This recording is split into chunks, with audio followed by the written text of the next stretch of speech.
If you like the story, you can support the author on Patreon. Link is in the description.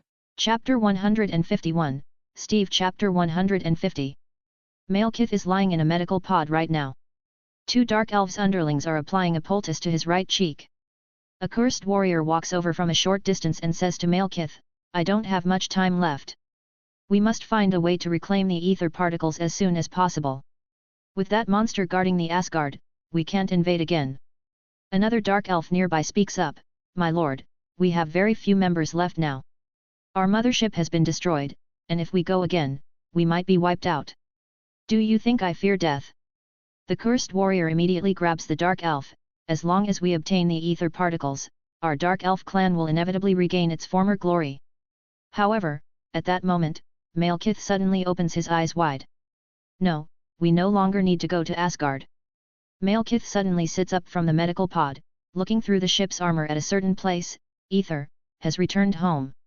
Just as both Fang Mo and Loki thought, even though Malekith knew there might be deception involved, he had to appear for the ether particles. After all, the day of the 9 realms overlapping was coming soon. Such an opportunity seemed to occur rarely. In order to bring the universe back into darkness, Malekith had to take risks. The instant Jane Foster and Wanda appeared in Vanaheim, Malekith had already sensed it and ordered his subordinates to prepare accordingly, ready to go and investigate the location of the ether particles. So, quickly, the two sides met in a desert basin. This part didn't have much difference from the original story. Loki directly staged a scene where he stabbed Thor in the back like a little brother, using his beloved small knife, then kicked him to the ground. Of course, how much of this was settling personal scores couldn't be easily determined. In fact, after witnessing this scene, Malekith was a bit confused as well, mainly because he didn't expect the other side to have internal conflicts, and the most important point was that he had to watch out for Fang Mo. After all, that monster was truly terrifying. He had blown up the main ship with a single shot, you know? Odin's father, Thor, wasn't this impressive? Where did this guy come from, exactly? What about the Midgardian who destroyed the dark main ship? Malekith looked around. "You didn't bring him. You mean the human magician?" Loki held the small knife and smiled triumphantly. "He's a Midgardian magician. Because he got the Mind Stone, one of the Infinity Stones, he gained immense power. How could a mere human possess such an artifact? He's completely mad now. He destroyed most of Asgard, and even Odin is severely injured and nowhere to be found." "Oh." Malekith looked skeptically at Loki. "And what about you?" "I am Loki, Prince of the Jotunheim Frost Giants." Loki smiled as he took out the Casket of Ancient Winters. In an instant, his skin turned blue, his eyes blood red, and he followed it with an evil grin. "I am presenting the Dark Elves with the gift of ether particles to completely destroy Asgard." Malekith didn't say anything, staring at Loki with an uncertain expression. "So, are you?" "I am Asgard's enemy." Seeing this scene, the cursed warrior on the side whispered to Malekith, "I saw him imprisoned in the dungeon, and to create chaos in Asgard, he even gave me the correct path." "Very well." Upon hearing this, Malekith reduced his guard against Loki a little, directly lifting his foot to kick Thor, who was lying on the ground beside him. "Look at me, son of Odin." Seeing this, Thor quickly put on a pained expression, looking up at him. Malekith slowly raised both hands, and the bodies of Jane and Wanda suddenly floated uncontrollably in midair. The green stick that Jane had been holding slipped from her hand and fell to the ground with a thud. It wasn't clear what method Malekith used, but Jane Foster suddenly spread her hands, and a large amount of black and red liquid flowed out of her facial features. It slowly converged in midair, forming an amorphous mass of strange particles. As for Wanda on the other side, Malekith raised his hand and sucked, but as soon as the ether particles emerged a little, they suddenly flowed back into her body. Malekith looked surprised. Mortals are actually resisting.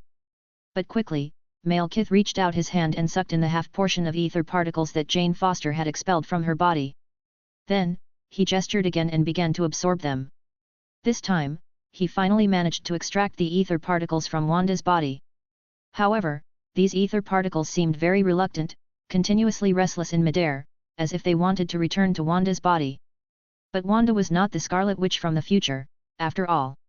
At this moment, she was following Fang Mo and Thor's advice, exerting all her effort to control her body, trying to expel the ether particles. Otherwise, Malekith might not have been able to extract even half of the ether particles. Anyway, after extracting half of the ether particles, Malekith immediately wanted to absorb them into his body. But Thor, lying on the ground, suddenly moved. His illusion disguise disappeared instantly, and he summoned a lightning bolt, smashing it onto the ether particles in midair, seemingly trying to destroy them. However, as soon as this lightning bolt was released, the cursed warrior suddenly rushed over and kicked him in the stomach. This was very different from Loki's playful kick. The cursed warrior's strength was like a heavy hammer, brutally pounding Thor. He almost had his intestines kicked out, and Thor didn't even have a chance to cry out in pain. His entire body was sent flying like a projectile, crashing into the side of a mountain, silent. Jotun giant, you really disappoint me. Seeing this, Malekith also realized he had been deceived. He said to Loki, "Oh, to be honest, I could have cooperated with you." Loki first laughed, but then his expression suddenly turned cold, as if he was colder than the ice and snow of Jotunheim. "But you shouldn't have harmed my mother." After saying these words, Loki placed both hands on the ancient winter casket. Ferocious ice and snow sprayed out from it. The cursed warrior saw this and charged over, but quickly, a thick layer of ice covered his body, just like Heimdall of old, and he was quickly frozen in place. "So, this is your weapon? Frost giant?" Malekith looked at the casket of ancient winters in Loki's hand and asked calmly. Loki sneered, "I can make you colder, like turning Vanaheim into the second Jotunheim. Let's see whether you freeze the 9 realms first, or if I plunge the 9 realms into darkness first." Malekith shook his head disdainfully, "Algrim, kill him, don't let anyone interfere while I manipulate the ether particles." Malekith hadn't finished speaking when a familiar voice echoed through the entire desert. "Malekith, why is your skin so white?" Hearing this voice, all the dark elves, including the cursed warrior, became nervous and began frantically searching around, only to find that a figure had appeared in front of Malekith somehow. Looking like this. Fang Mo wore a playful smile, "You dare to call yourself the leader of the Dark Elves?" Chapter 152, Steve Chapter 151. "You dare call yourself leader of the Dark Elves?" Fang Mo looked at Malekith playfully and said, "Could you please find a mirror and take a good look at yourself? What part of you resembles a dark elf?" "You." Malekith, of course, recognized Fang Mo and instinctively took a step back. "But I have to admit, Dark Elf clan suits you quite well." Fang Mo disregarded that, choosing to trash talk before the battle between the two armies even began. He said, "You see, not only do you possess the technology of instant disappearance, but you also enjoy secretly infiltrating others' homes. When you can't find what you want, you get angry and start stabbing the host. Is that really how you want to be perceived? The ether particles originally belonged to our Dark Elf clan." Even Malekith couldn't bear to listen any longer and said, "The people of Asgard are the dirty thieves, stealing the ether particles that originally belonged to us. Do the ether particles really belong to you?" Fang Mo shrugged and said, "Those things are the Infinity Stones, remnants of energy crystallized after the Big Bang in this universe. Why does your Dark Elf clan think they belong to you?" Furthermore, you manipulate the ether particles to bring the universe back into darkness, right?" Before Malekith could finish, Fang Mo continued, "Have you ever thought about the purpose of eyes as organs? Forget about the people of Asgard, even your dark elves should have eyes, right? If you make the universe return to darkness, no one will be able to see anything, right? So, why do the dark elves still need eyes? You. What's with the you?" Fang Mo fired off like a machine gun, "Take a look at your skin color. Do you think you still have the right to be the leader of the Dark Elves? A white-skinned leader commanding a group of dark-skinned ones? Don't you think that's quite impolite? I transformed my body to contain the ether particles." Malekith finally couldn't hold back, shouting before launching into action. In an instant, a large amount of black-red liquid burst forth from his body, turning into spikes aimed at Fang Mo. "Look at you. I've barely said a few words and you're already getting worked up. Are you feeling guilty?" Fang Mo instantly teleported, appearing behind Malekith and continued, "Let me ask you, do you really care about the lives of other Dark Elves?" "I care about every one of my subjects." Malekith angrily turned around, almost pronouncing each word, "They are all sacrifices made to fulfill our ancient vow. Our people have slept for countless ages. After the battle with the realm of the gods, the dark elves were nearly wiped out. I feel great pain for every one of their sacrifices. Are you sure? Hearing this, Fang Mo smiled and pointed to a spot nearby. On a hillside not far away, Thor slowly crawled out of a large pit. The Kur's warrior's attack was indeed too powerful, almost kicking him to death. But just as he was about to lift his hammer to fly back, the sky suddenly became overcast. Soon after, several blinding bolts of lightning struck down. While Malekith instinctively used ether particles to block the thunder, several dark elves next to him weren't so lucky. They were instantly turned into charcoal. Seeing this scene, Thor was momentarily stunned, but he quickly picked up his hammer and charged back. He was always a brawler in battles, not thinking much. He swung his hammer and sent several dark elves flying. Seeing a dark elf trying to retrieve a black hole grenade, he charged forward, hammered the dark elf to the ground and pressed his knee on the elf's neck to prevent them from pulling the grenade's trigger.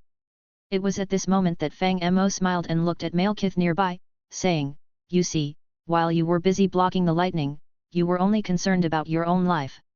Does that mean the lives of the dark elves don't matter? Dark elves' lives matter." Malekith roared in anger, then immediately manipulated the ether particles. A large mass of black-red liquid surged towards Thor with great force. Thor didn't even have time to react before being heavily thrown out, crashing into the mountainside and creating a large crater. He lay in the pit in the shape of the letter, seemingly feeling a bit skeptical about life. Seeing this, the cursed warrior didn't hesitate. He immediately lifted a giant rock comparable to a mud truck and smashed it towards Thor. With a loud crash, the ground trembled, and Thor remained motionless. After these actions, the cursed warrior turned his attention to Loki not far away. "Fang Mo, can you deal with this for me?" Feeling targeted by the cursed warrior, Loki also had a sense of unease. He quickly turned to Fang Mo and said, "For now, let's stop playing around. Jane and Wanda, these two women are just mortals. Thor and I can handle it, but they can't. At least send them back." "Oh, I understand." Fang Mo snapped his fingers, and a black-blue spatial mist instantly engulfed the two women. Afterwards, Loki unleashed a barrage of attacks. The Casket of Ancient Winters erupted with terrifying cold, freezing the cursed warrior in place. But it didn't do much. The cursed warrior was tough and managed to break free from the ice, continuing to approach Loki. After a few rounds of combat, Loki began to retreat step by step. He had no choice but to showcase his magical tricks, using illusions to disrupt the cursed warrior's judgment. However, looking at the wider Marvel universe, most of his attempts to use illusions for sneak attacks ended in failure, and this time was no exception.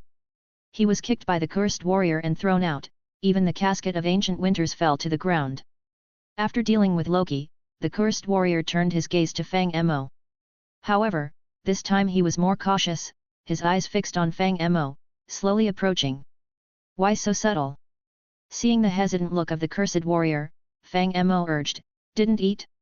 Can't you just be direct and forceful?" The cursed warrior didn't speak, but he expressed his anger through actions. He immediately charged towards Fang Mo, leaving 2 rows of craters on the ground with his feet. Then, with a powerful leap, he soared into the air. The earth shattered and rolled behind him, while his hands turned into hammers as he smashed fiercely towards Fang Mo below.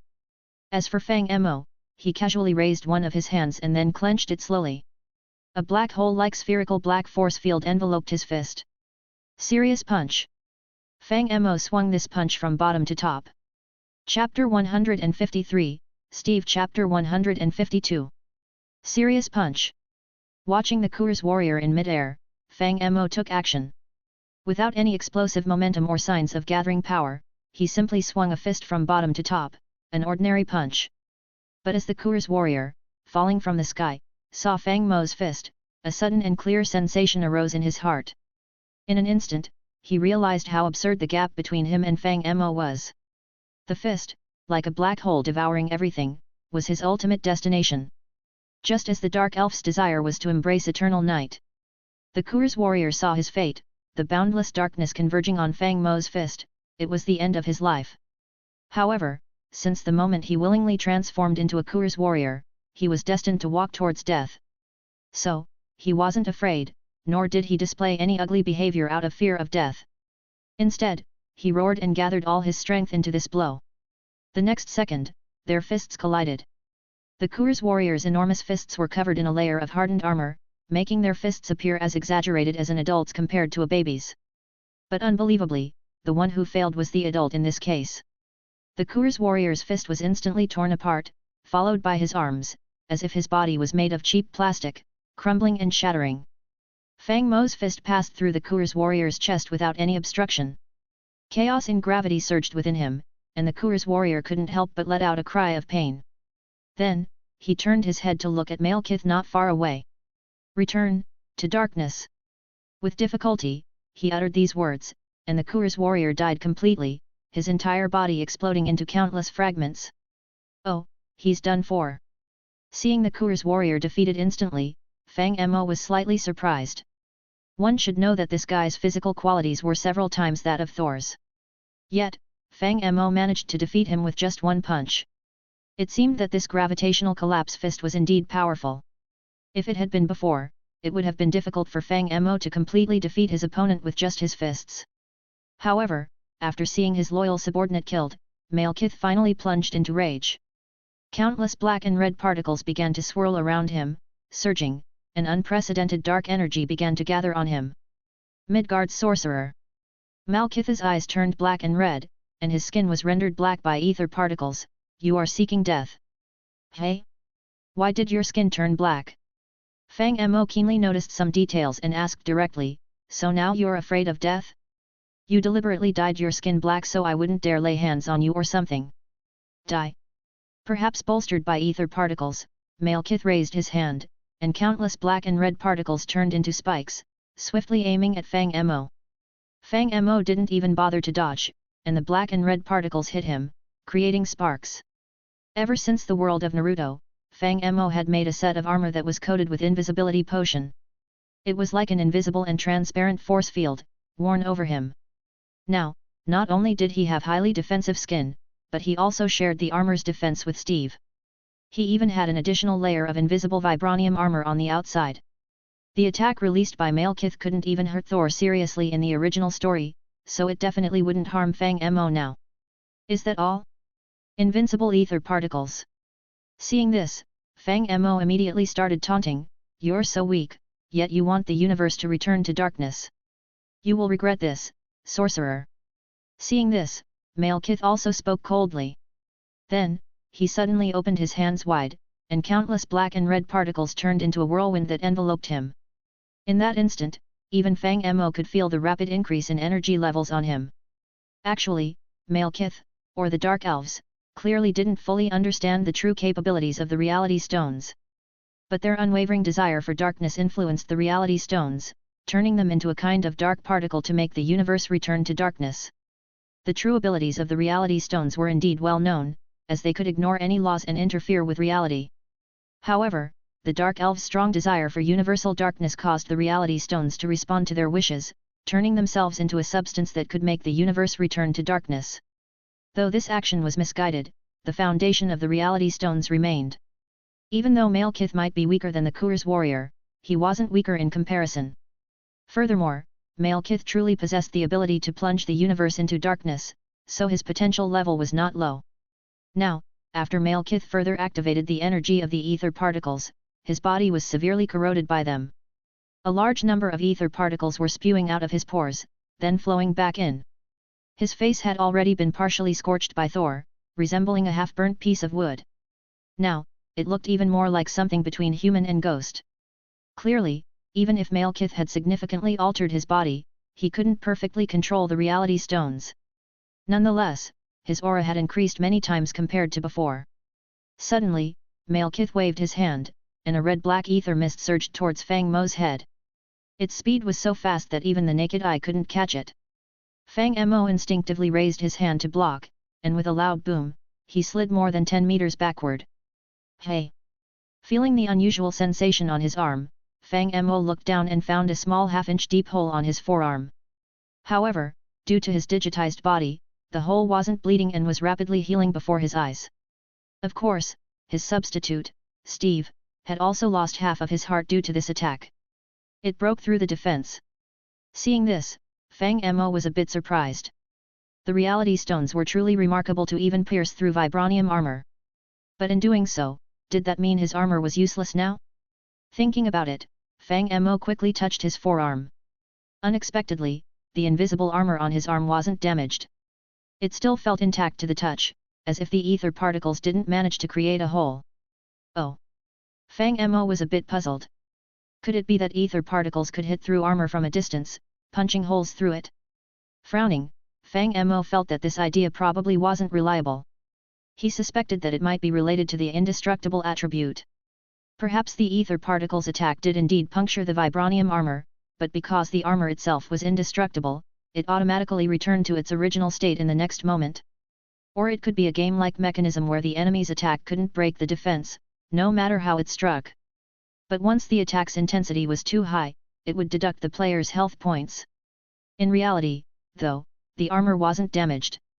It was just that the damage overflowed, causing the player to be injured. Since Malekith was still preparing to attack nearby, Fang Mo couldn't come to any definite conclusions, so he decided to focus on enjoying the battle for now. Fang Mo's mind moved slightly, and he instantly teleported to a distance. Then, he started consuming various potions and items, such as the Golden Apple, Strength Potion, Speed Potion, Night Vision Potion, Jump Boost Potion, Regeneration Potion, Fire Resistance Potion, etc. He drank everything he had. But that wasn't all. The next moment, Fang Mo activated the Nine Tails Chakra Sword stored in his inventory. Instantly, his body was enveloped in a golden flame.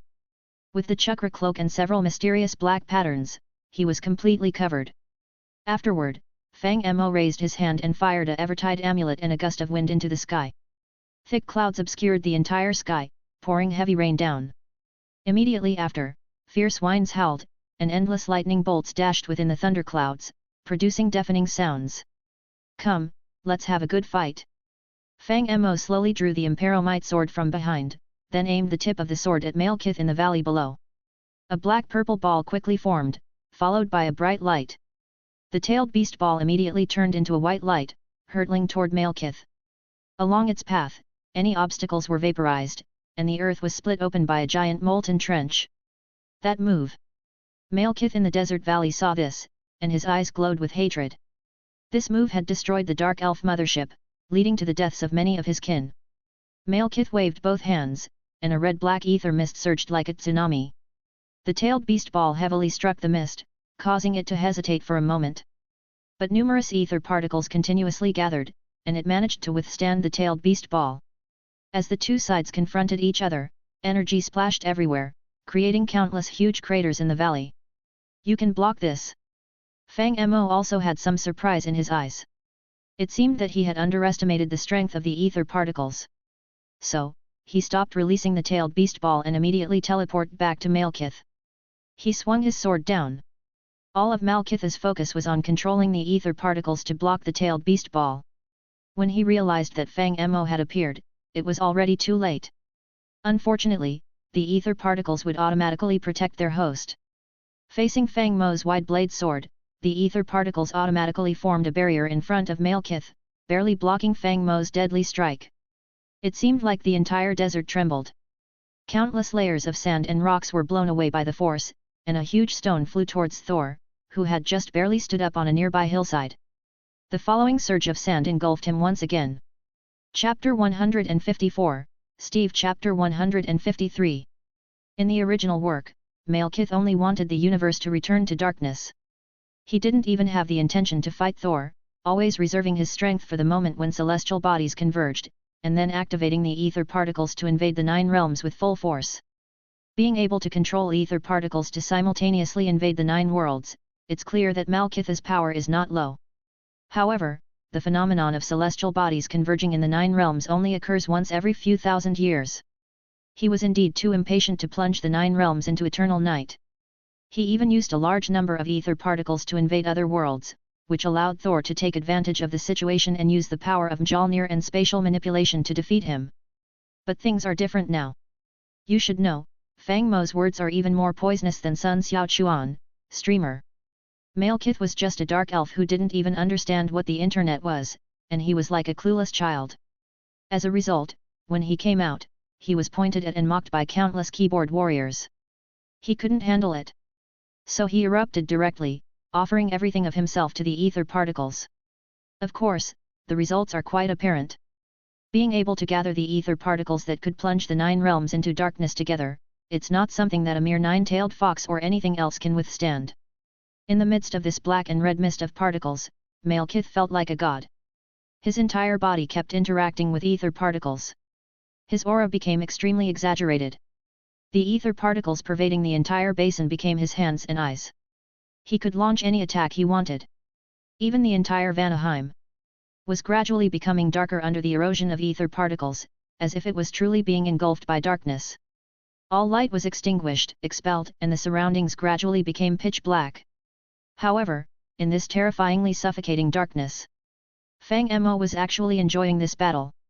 At this moment, he held the Mariu sword, forgot what I named it, in his hand, which was a deep purple color, while his other hand held the Imperomite sword, 2 massive weapons that he swung with endless momentum. His power was even capable of cutting through the ethereal mist of ether. With the aid of potions, tailed beast clothing, and enchanted golden apples, Fang Mo had become stronger than ever before. Although Malekith could control this field of ether mist and possess power almost like that of a god, he was still a physical being, and his combat instincts were far weaker than Fang Mo's. Malekith continuously attacked Fang Mo with ether particles, but Fang Mo could teleport instantly. Furthermore, Fang Mo's reflexes were even faster than Minato Namikaze's, and teleportation had no cost.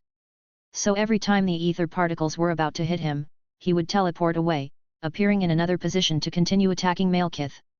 Continuous and unceasing teleportations turned Fang Mo's figure into a series of afterimages. At first glance, it seemed as if countless Fang Mo's were surrounding Malekith, but in reality, Fang Mo's teleportation speed was just too fast. Malekith couldn't even tell where he was getting hit. Fortunately, ether particles could defend themselves autonomously, otherwise, Malekith would have turned into a meat patty by now. However, just as both sides were deadlocked, a ray of light suddenly descended from the sky over the previously sunless Vanaheim. Malekith was momentarily taken aback and then instinctively looked toward the sky. In midair, a circular rift had suddenly appeared, its origin unclear. Looking into the rift, Malekith saw a jungle of reinforced concrete. Without a doubt, that was the scene of Midgard, Earth.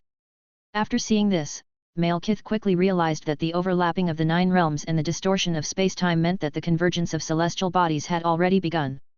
Midgard was the central realm among the 9 realms, connected to the divine realm of Asgard above, and to the netherworld of Helheim below.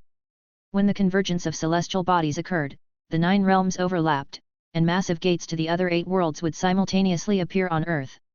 At this time, as long as ether particles were activated, the entire universe could be plunged into darkness. But now, with the convergence of celestial bodies already underway, Malekith was still being suppressed and unable to plunge the 9 realms into darkness. He was obviously getting anxious. He roared and countless red spikes burst forth from his body, as if he had turned into a giant sea urchin, almost piercing through the entire desert. Seeing Malekith trying to flee, Fang Mo instantly teleported to a distant cliff. Immediately after, he waved his hand, and violent lightning rained down as if it cost nothing, constantly bombarding the ether particles. However, Malekith was truly in a hurry now, he didn't want to continue fighting with Fang Mo. After all, Fang Mo couldn't kill him, right? So he gathered ether particles and directly charged toward the rift, facing the lightning storm. Upon seeing Malekith attempting to escape, Fang Mo finally put away his playful mood. He slowly took out the space stone and held it in his palm. Just as Malekith's compatibility with ether particles was exceptionally high, Fang Mo's affinity with the space stone was also quite impressive. The moment he grasped the gem, countless spatial structures began projecting and intersecting in his mind. He then activated the space stone with a thought. With a hum, a brilliant blue light shot toward the rift in midair. The rift was hit by the blue light, and invisible ripples expanded through the entire space. In an instant, the rift was sealed shut. What? Malekith couldn't believe his eyes as he watched, then turned his head to look at Fang Mo. You want to plunge the 9 realms into darkness without even finishing this battle? Fang Mo stood on the cliff and smiled at Malekith. If you can truly defeat me, I'll kneel down and use the space stone to open 8 gates for you to fulfill your dream. The space stone. Upon hearing this, Malekith was also momentarily surprised. However, with the rift closed, Malekith was truly panicked now. He waved his hand, and a beam of red light several people thick shot toward the cliff. But Fang Mo wasn't about to be overwhelmed. He raised his hand, and the space stone emitted a bright blue light as well. The two energies collided in mid-air. The energies of reality and space intertwined and clashed. Malekith immediately increased his energy output. His entire being was subjected to the torment of ether particles as he screamed in agony. Similarly, Fang Mo increased his energy output. The arm holding the space stone couldn't endure the strain of the energy and began showing signs of damage. However, with all the buffs on Fang Mo now, his injuries were healed almost immediately, allowing his energy output to grow stronger and stronger. Eventually, he resisted the beams of ether particles, striking Malekith with them. Malekith was hit directly by the energy beam. All the ether particles within him surged out, forming a massive barrier in front of him in an attempt to protect their master. But in that very moment, a flash of black light, and Fang Mo had already teleported behind Malekith. Malekith didn't even realize what had happened. Fang Mo had already made a move. Countless gravitational turbulences were forcefully compressed into his palm, forming a black-purple spherical vortex that collapsed inward. Fang Mo then struck forward with this sphere, hitting Malekith right in the back. With his protection of ether particles gone, Malekith's body was like paper. The gravitational turbulences tore through his chest in an instant, pulverizing his organs. The inward collapsing force devoured all his flesh and blood, not even a drop of excess plasma splattered out. In the blink of an eye, Malekith had completely disappeared from where he stood. And with the loss of its host, the ether particles around began to freeze in place as if all activity had ceased, suspended in mid-air. However, soon these ether particles began to slowly contract. If you were viewing this from outer space, you would see that the expanding darkness over Vanaheim suddenly came to a halt, then began to slowly shrink. In a short while, the ether particles transformed into a small red-black liquid sphere, continuously circulating in front of Fang Mo. It seemed as if they were trying to merge into Fang Mo's body, but the space stone kept flashing with intense light, dispersing the ether particles every time they attempted to merge. After some thought, Fang Mo took out a piece of URU metal. With a slight thought, both the arcane ring and the void ring lit up simultaneously. High temperatures and gravity compressed the ultron metal into a small bottle. The space stone emitted a faint light, and the ether particles were driven into the container. Okay, it's done. Looking at the small URU bottle in his hand, Fang Mo finally breathed a sigh of relief. Malekith was quite weak on his own, but the Infinity Stone in the comics was much more powerful than it was portrayed in the movies. After the battle with the other side, Fang Mo also realized some of his shortcomings. Currently, Fang Mo possessed the Ring of Arcana, the Void Ring, the Nine-Tails Sealing Sword, and had extremely powerful mass destruction abilities. He could teleport, had thick armor, high defense, fast healing, and had just developed abilities like gravity collapse. Theoretically, he could indeed beat the majority of characters. He could easily overpower the Avengers. But he had to be cautious against those overpowered individuals. Marvel's Infinity Stones were one example, the Ten Tails from Naruto was probably another, and there was the Phoenix Force in the X-Men world. These were capable of wiping out planets with ease. As for the worlds he hadn't been to yet, like Bleach with the Espada, the Hyper-Round Bone King and Wywak, the Eight Kings and the Blue and White Demon from Torikal, and the creatures masquerading as humans from One Punch Man. And not to mention worlds like Dragon Ball where planets were constantly being destroyed. It seemed like there were quite a few people he couldn't beat. Thinking about this, Fang Mo reminded himself to be a little more realistic. While he could resurrect, he didn't want to suddenly get wiped out in some world. For now, he needed to focus on improving his strength. After all, he was still far from being truly invincible. Chapter 155, Steve Chapter 154. After the death of Malekith, the entire Dark Elf clan has been completely wiped out. After all, this race had very few survivors to begin with, and when Fang Mo and Malekith fought a fierce battle, the aftermath of their release was powerful enough to kill all these miscellaneous troops. However, Loki was not satisfied with this result. He still stubbornly wanted to freeze Vanaheim. But as soon as he picked up the Casket of Ancient Winters, the thing suddenly exploded. Yes, it exploded. This thing is said to be the treasure passed down by the ancestor of the giants, Ymir. Inside the box is sealed something called the Winter of Fimbulvetur, with thousands of deadly cold breaths. In theory, it could indeed freeze an entire planet. But no matter how powerful this thing was, it definitely couldn't compare to the Infinity Stones. Previously, after Loki was blasted by the Cursed Warrior, the Casket of Ancient Winters fell to the ground. Shortly after, Fang Mo and Malekith staged a spectacular battle. This was not just trash talk. When their close combat escalated, they even took up the Infinity Stones to clash with energy. The Casket of Ancient Winters fell not far away at that time. These successive energy shocks caused numerous cracks in the shell that sealed the cold energy. As soon as Loki picked it up, the thing couldn't hold up and erupted instantly. The intense cold that was enough to freeze everything soared into the sky. Even Loki, who was a frost giant himself, couldn't withstand it and instantly turned into a block of ice. Fang Mo wasn't particularly afraid of this cold surge. After all, he had the Ring of Arcana, which could immunize him from the effects of cold and fire. But what surprised Fang Mo was that these bursts of extreme cold energy didn't spread to the entire Vanaheim. Instead, they actively converged towards him. This was getting a bit strange. Even Fang Mo himself couldn't understand what was happening. However, before long, these extreme cold energies rushed into the Ring of Arcana. And the Ring of Arcana automatically switched modes, becoming the Zero mode, greedily devouring the surrounding ancient winter breath. Honestly, even Fang Mo was stunned when he saw this scene. He had never thought that the Ring of Arcana could absorb external items to strengthen itself. The Void Ring had performed a similar operation, like absorbing the Ender's Hand. But that thing was originally brought out from the Minecraft world. But then Fang Mo thought again, after the Enderman's Hand was materialized, it was no longer really related to the Minecraft world. It had already been distorted by the laws of the world into a truly existing item. So, the Void Ring should also have absorbed items from the real world, theoretically not much different from what the Ring of Arcana was doing now. Anyway, soon enough, the power of the winter burst from the ancient casket was completely absorbed by the Ring of Arcana. Fang Mo looked down at the Ring of Arcana in his hand. Now it was in Zero mode, and the gems embedded in it were also a translucent ice blue. Inside, there seemed to be endless ice and snow stirring. Fang Mo slightly bent down and pressed it to the ground. The fierce cold burst forth, just like the Casket of Ancient Winters a moment ago. It quickly expanded towards the whole of Vanaheim. But it only froze a small part of the planet before Fang Mo gave up testing. It seemed that the description of the Casket of Ancient Winters was indeed true.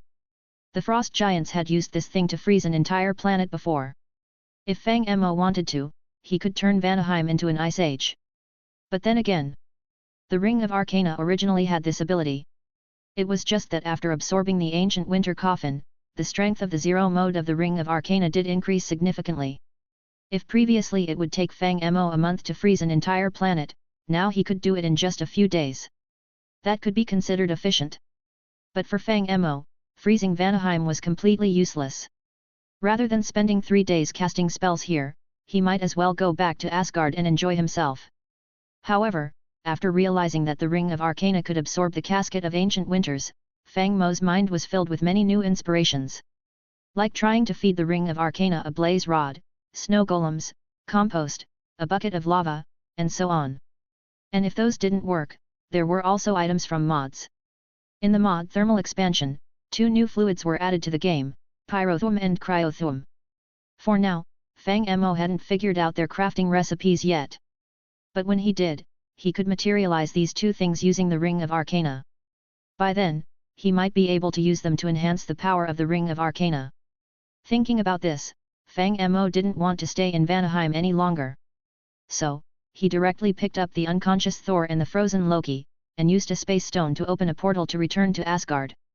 Actually, as a father, Odin had known about Thor's plan a long time ago. However, with Fang Mo keeping an eye on them, he was confident that these 2 children wouldn't encounter any major accidents. At most, they would get hurt a bit, so he didn't pay much attention. But even so, the mages responsible for healing in the Divine Realm had been waiting for a long time. When Fang Mo returned with the 2, a group of mages swarmed over and took the 2 princes away for treatment.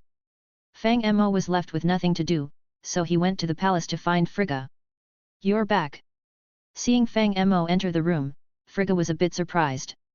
"Did you resolve the battle so quickly? After all, I have a background in playing and trash talking." "I don't have much offer the Dark Elves," Fang Mo shrugged and said, "no matter how powerful they are elsewhere, in my domain, they're just here to get beaten." "All right." Frigga didn't usually pay much attention to Midgardian terms, so she didn't quite understand Fang Mo's words. In any case, it's good that you're safe. Do you have the ether particles now? Yes, that's also why I came to find you. Fang Mo nodded and then took out the little vial he had prepared. The dark elves modified this thing before. It has been in liquid form all along. Can you turn it back into a solid in Asgard? Asgard knows very little about ether particles. Frigga frowned upon hearing this. I can only say that I'll try one and see, but I can't guarantee success. Trying is fine. Fang Mo nodded and then handed the ether particles to Frigga. Then I'll head back. When I was cursing, complaining about Vanaheim earlier, I accidentally got some sand in my mouth. I'll go take a bath. If there's anything important, just send someone to inform me. You better do it quickly. Frigga smiled. With Thor's personality, after he wakes up in a while, he'll probably want to hold a celebration feast again to celebrate his achievements. Chapter 156, Steve. Chapter 155. After saying goodbye to Frigga, Fang Mo quickly returned to his own residence. Having resolved the Dark Elves, the plot on Thor 2's side was officially concluded. This time, Fang Mo didn't go out to soak in the hot springs. Instead, he comfortably took a hot bath in his own palace. He also took the opportunity to review the timeline of the Marvel Cinematic Universe. If he remembered correctly, the original order in the storyline should be Iron Man 3, Thor 2, Captain America 2, and then Guardians of the Galaxy 1, followed by Avengers 2. In Avengers 2, Stark used the Mind Stone to create an artificial intelligence with the intention of protecting the world. However, it unexpectedly gave rise to the major antagonist Ultron. When Ultron was first created, it was originally a very naive artificial intelligence. However, after spending a little time browsing the human internet, it immediately turned malicious. Whether it was due to exposure to dark humor from hell, insults from trolls, or some dark and twisted content, it quickly determined to destroy the world. But in reality, Fang Mo had just finished with the plot of Thor 2. Next, he should be returning to Earth to deal with the mess caused by the Serpent Society alongside Nick Fury. However, when Fang Mo had arrived in the Marvel world, he happened to encounter Nick Fury, who claimed that he had already taken care of Hydra. This was clearly a butterfly effect caused by his actions. And there's more to it. Because Fang Mo currently possessed the Mind Stone, it's obvious that Stark couldn't use it to create artificial intelligence. This meant that the entire plot of Avengers 2 was nullified, and Sokovia wouldn't be destroyed. This had a significant impact, as it led to a domino effect. Without the Sokovia Accords, there wouldn't be the Civil War storyline for Captain America 3, and it could even affect the events of Infinity War. This alteration was quite substantial. However, truth be told, Fang Mo didn't really care about all of this. Ultron in Avengers 2 was already a flawed character, possessing the ability to manipulate the entire internet. With such power, he could easily wreak havoc on the financial sector and cause world-ending chaos. Wanting Sokovia to ascend was simply nonsensical. He also created someone named Vision in the end. To be honest, this character was hyped up quite a bit in Avengers: Age of Ultron. However, during actual combat, Vision unexpectedly topped the list of most useless in Infinity War, right alongside Star-Lord. This felt quite disappointing. Even Star-Lord wasn't as ineffective. Fang Mo's thoughts were simple. He came to the Marvel world with two goals. First, collect the Infinity Stones. Second, confront Thanos. Currently, Fang Mo already had 3 Infinity Stones in his possession. As for the remaining stones, he had a general idea of where they were. Therefore, there was no need for him to follow the original storyline anymore. After being influenced by the Mind Stone once before, Fang Mo realized that his mental state had been affected. He understood that he needed to collect the Infinity Stones as soon as possible and snap his fingers to see if he could go back, or at least have a conversation with his family. If things didn't work out, he could always snap his fingers to create a mod that allowed him to understand crafting recipes. During this time in the bath, Fang Mo had already made plans for the future. When he emerged from the bathroom, he casually snapped his fingers. With a snap, his naked body was instantly replaced with a golden white robe. After changing his clothes, Fang Mo lit a few candles and paid his respects to the deity Notch across the endless void. Then, he summoned his avatar, Steve, and had him take out the 3 rainbow-colored lucky blocks. Whew! Fang Mo took a deep breath nervously. Then, he controlled Steve to open the first lucky block. Familiar white light flashed, and suddenly, an orange-red gem appeared in Steve's inventory. Fang Mo was taken aback, then immediately had Steve examine the item. It was a circular orange-red gem with a strange, flowing texture inside, reminiscent of flowing lava. There was no extra description on the item, only the words Refined Firestone were written. Refined Firestone. After seeing this item, Fang Mo furrowed his brows and pondered for a moment. He vaguely remembered this thing. It seemed to be from a large industrial mod in the game, but he didn't use it often, so his memory was a bit hazy. However, after a bit of reflection, Fang Mo recalled. The Refined Firestone was an item from the Railcraft mod. The mod introduced a series of railroad automation and logistic systems, along with some old-fashioned steam power-related features, and this Firestone was one of the items in that mod. Originally, the Firestone was a type of ore. It was extremely rare and only generated in the lower levels of the Nether's large lava lakes. When the Firestone ore was crushed, it would drop a piece of natural Firestone. Just holding or keeping this natural Firestone in one's inventory would cause its energy to continuously expand, and everything around the player would be burned to ashes. In the game, the natural Firestone couldn't be used properly.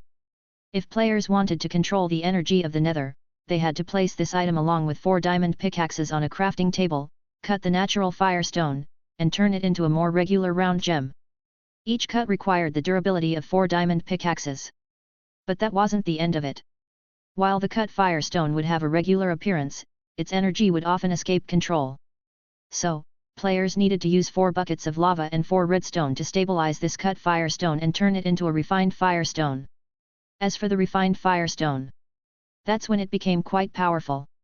The refined Firestone could contain an astonishing amount of thermal energy inside. In the game, players could throw a freshly crafted refined Firestone into a lava lake. Then, the refined Firestone would rise into the air, absorbing all the thermal energy and turning the lava into obsidian. The lava lakes in the main world couldn't satisfy this item's appetite at all.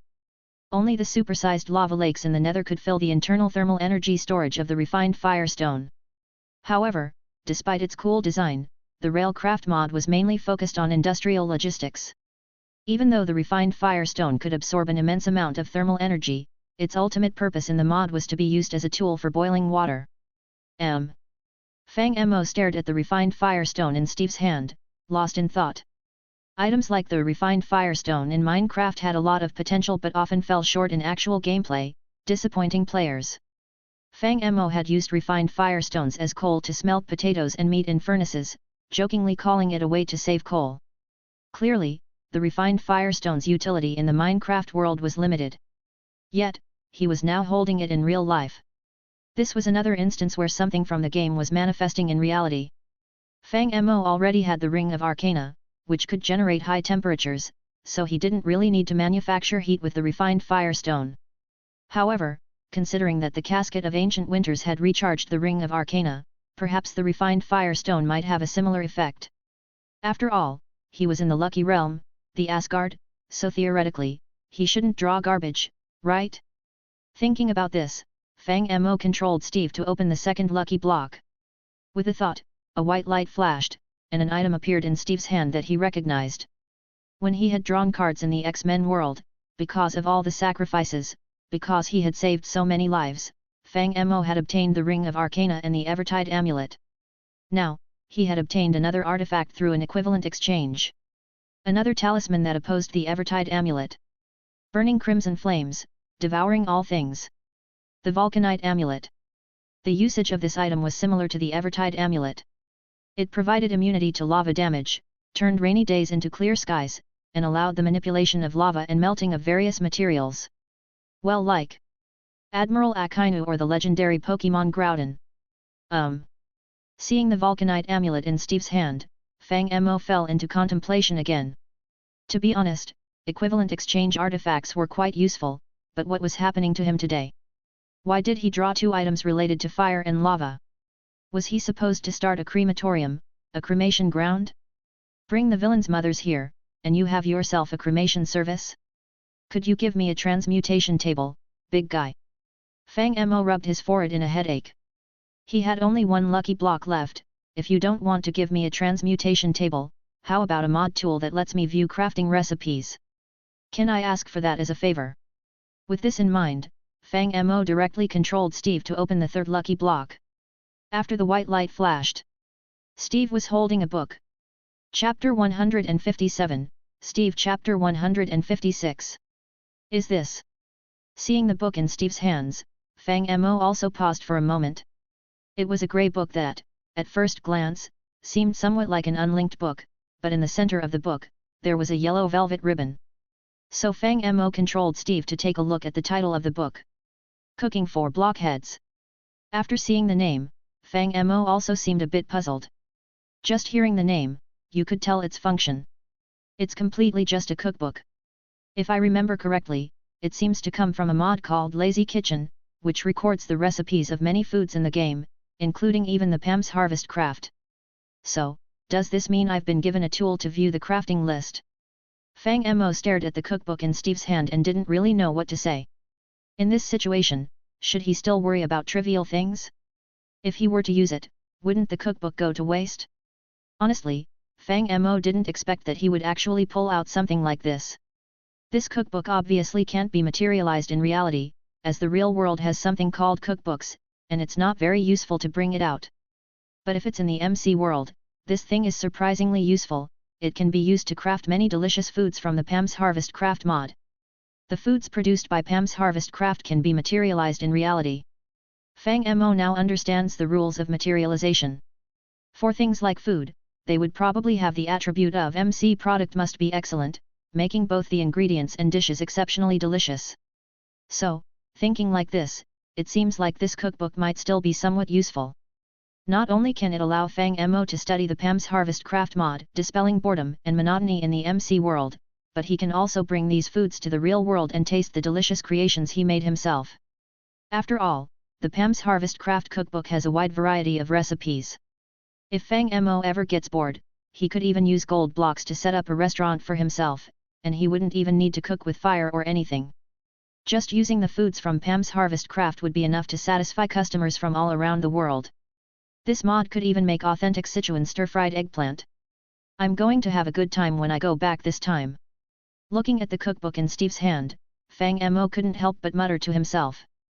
Shaking his head, Fang Mo temporarily put aside the matter of the cookbook and instead controlled Steve to take out the Vulcanite amulet and the refined Firestone. Unlike the cookbook, these two things still need to be materialized. Fang Mo reached out and touched them, a white light shone, and the Vulcanite amulet turned directly into a heavy metal amulet. With a silver metal base and a crimson round gemstone set on top, just touching the base could make one feel a faint warmth. At this moment, its energy was still completely restrained, and even Fang Mo didn't know how terrifying its full power explosion would be. In fact, for most artifacts of equivalent exchange, Fang Mo's mastery was far from perfect. You see, the energy and density of red matter can even tear through space-time. The terrifying artifacts made from red matter, could Fang Mo just use it to burn a big glass ball? But in reality, it really can't. Even if he absorbed the Casket of Ancient Winter's 0-degree mode ring of Arcana, it could only freeze the surface into the Ice Age and couldn't cool down the stars along with it.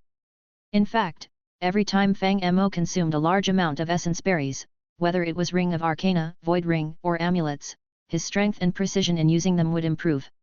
In addition, absorbing the End's force field or devouring the Casket of Ancient Winters could enhance their power. Fang Mo tried to study the principles behind this. According to his guess, to fully control the power of the artifacts, one's own spiritual will must also be extremely strong. So swallowing essence berries and gradually becoming stronger is the right path. It's like leveling up step by step through defeating monsters or exercising, eventually becoming a god. As for devouring external things, it's more like taking shortcuts, similar to doing quests or paying money in games.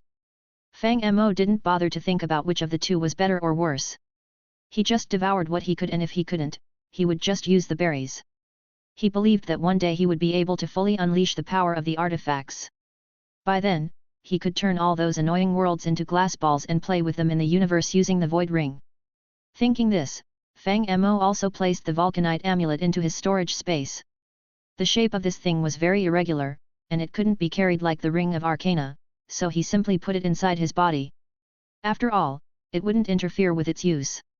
After that, Fang Mo materialized the refined Firestone.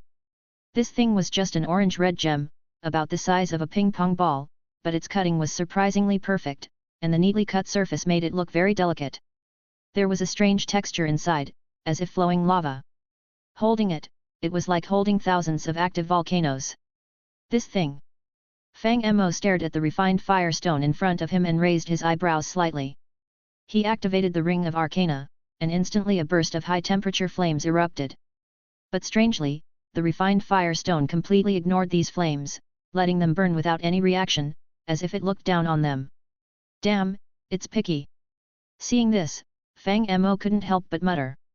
Yes, he had originally wanted to use the Vulcanite amulet to charge the refined Firestone, but this thing doesn't absorb magma, it only absorbs a certain kind of energy within the magma. As a result, after the magma cooled, it automatically turned into volcanic rock, making it annoying. Every time Fang Mo tried to pour out magma, it would spawn this junk. He wouldn't be able to continuously charge the refined Firestone, so he could only try it in a large magma pool or something. But before Fang Mo could think of a solution, a knock on the door suddenly came. With a thought, the door handle opened on its own.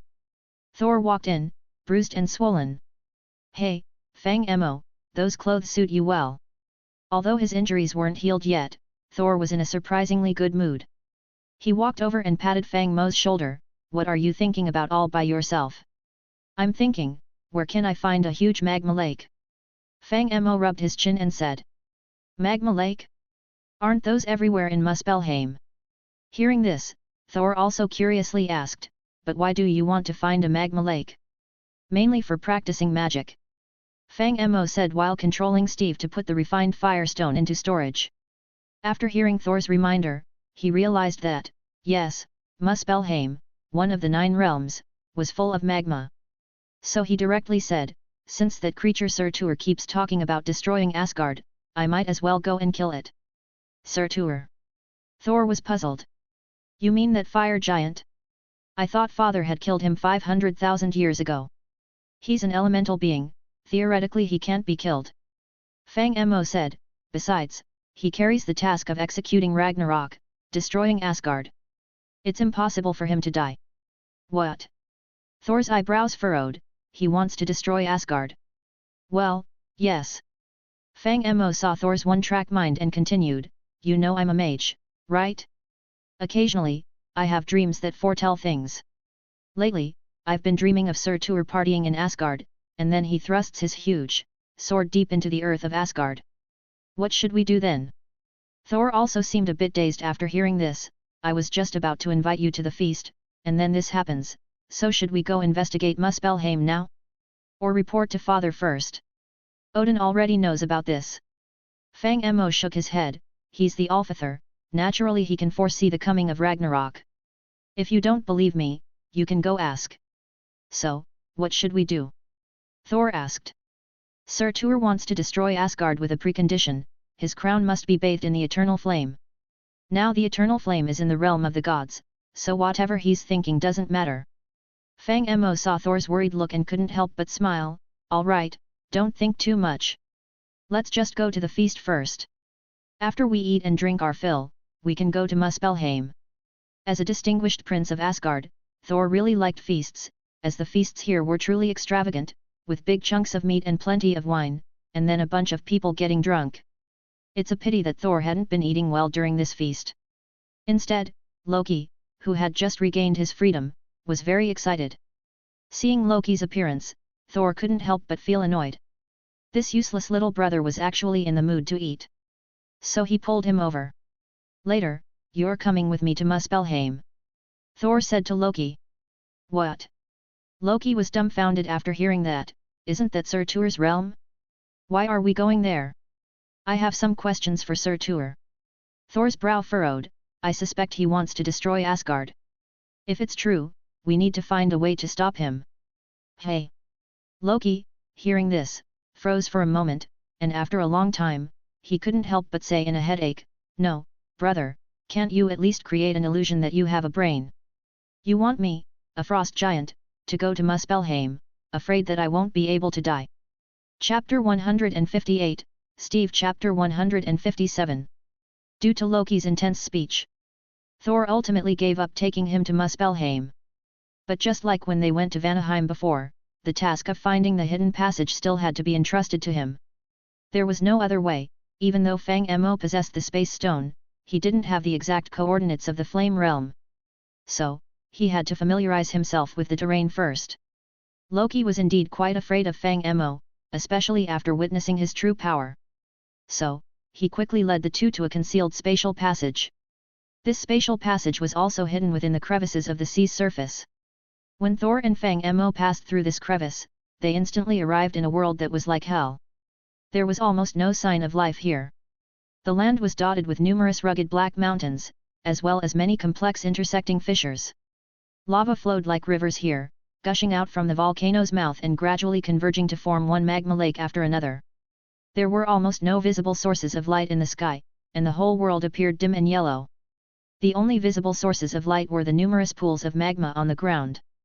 The air composition was also very poor, various toxic gases mixed together, along with the yellowish high-temperature dust that permeated the surroundings.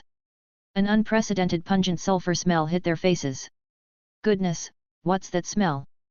Just after arriving in Muspelheim, Fang Mo couldn't help but remark, did I use essence berries to treat my rhinitis? Or did I go swimming in an outhouse? Even Laoba's stinky tofu doesn't smell this bad, right? Indeed, it's a bit nauseating. Thor also couldn't help pinching his nose, but after all, Muspelheim is the realm of fire. Apart from the fire giants, it's not suitable for other creatures. Before he could finish speaking, a strange sound suddenly came from the ground. Suddenly, strange creatures emerged from these charred crevices. They looked like monkeys made of ash and rubble, completely unlike carbon-based life forms. They emitted strange roars and rushed towards the two. Upon seeing this, Thor immediately threw his hammer. Mjolnir arced through the air, instantly smashing more than 10 of these strange creatures. Then it flew back into his hand, a burst of lightning erupted, shattering the remaining ones into fragments on the ground. So, are these also fire giants? Fang Mo looked at Thor and asked. Sort of.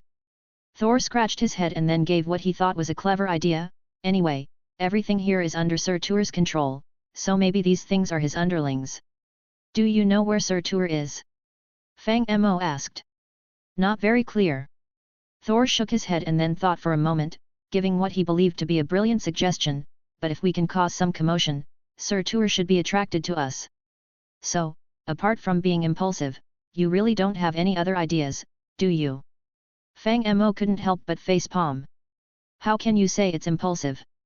Thor defended himself, this should be called, the valor and glory of warriors. Please, just stop. Fang Mo immediately saw through his pretense. Next time if you encounter these things, remember to keep one alive for me to talk to. Hey! Thor was puzzled, these guys are all elemental spirits. Can you really communicate with them? Just give it a try. Fang Mo shrugged. And just at that moment, a bunch of strange creatures quickly approached. Their appearance was entirely made of rock, and faint orange-red lava light could be seen inside. Their size wasn't that big, about 2 meters or so. At the moment, they were angrily pounding their chests and charging towards the two. Malfight. Seeing the appearance of these creatures, Fang Mo suddenly showed a surprised expression. However, before he could do anything, Thor threw his hammer again. Honestly, he was quite effective at dealing with these small creatures, especially since they were made of stone, and he was wielding a hammer, so it was quite effective. He quickly killed a large group. But this time, Thor remembered Fang Mo's request. He left one brown stone person alive. While I think these things might not be able to communicate, you can try. After dealing with the other stone creatures, Thor pointed to a stone person not far away. Do you need to use magic? No need, let me handle it. Fang Mo waved his hand and walked over directly. When the stone person saw Fang Mo approaching, it seemed to pause for a moment, but then it raised its hand to attack. However, Fang Mo pointed his hand, and a gravitational ray instantly tore off its arm. Do you know Surtur? Looking at the stone person in front of him, Fang Mo tentatively asked. The stone person was originally about to continue attacking. However, after hearing Fang Mo's words, it seemed to hesitate. You, enemy. Quickly, the stone person slowly spoke in a very foolish voice, kill you. Fang Mo, can this guy communicate? Seeing the situation, Thor also curiously asked, and this stone person suddenly caught Thor's attention. With its remaining arm, it waved and threw a disc-shaped stone toward Thor.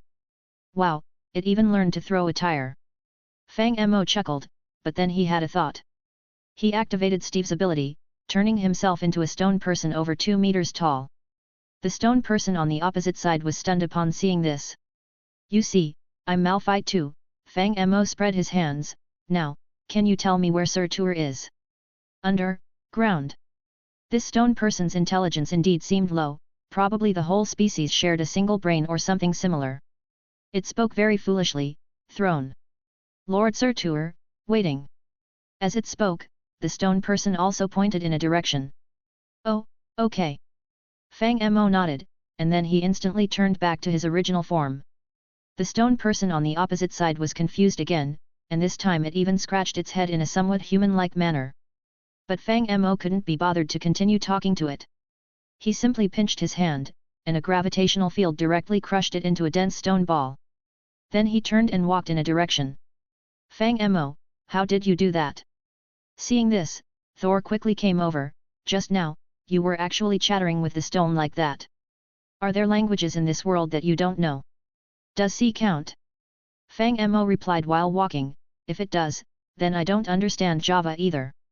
Otherwise, I would have made a mod myself and released a harem mod first. C language? What's that? Thor didn't seem to have a good grasp of Earth knowledge and curiously asked. Well, Fang Mo originally wanted to explain, but just as they passed over a small hill, they were suddenly blocked by a huge sea of magma. The scalding lava continuously emitted bubbles, and the rolling heat even distorted the air.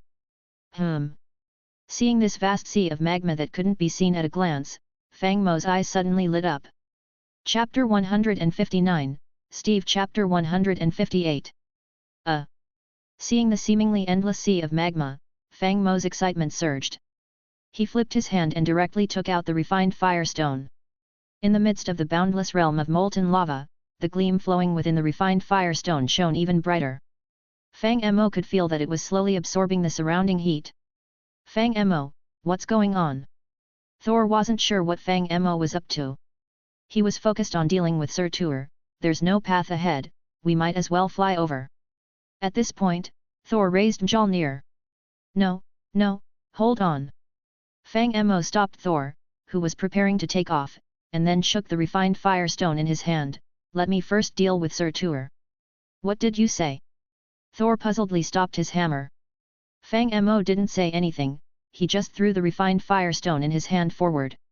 This exquisite gem, the size of a ping-pong ball, turned into a streak of light, flying straight ahead like a rainbow, until it landed about several kilometers away into the magma with a plop. Fang Mo, what is this?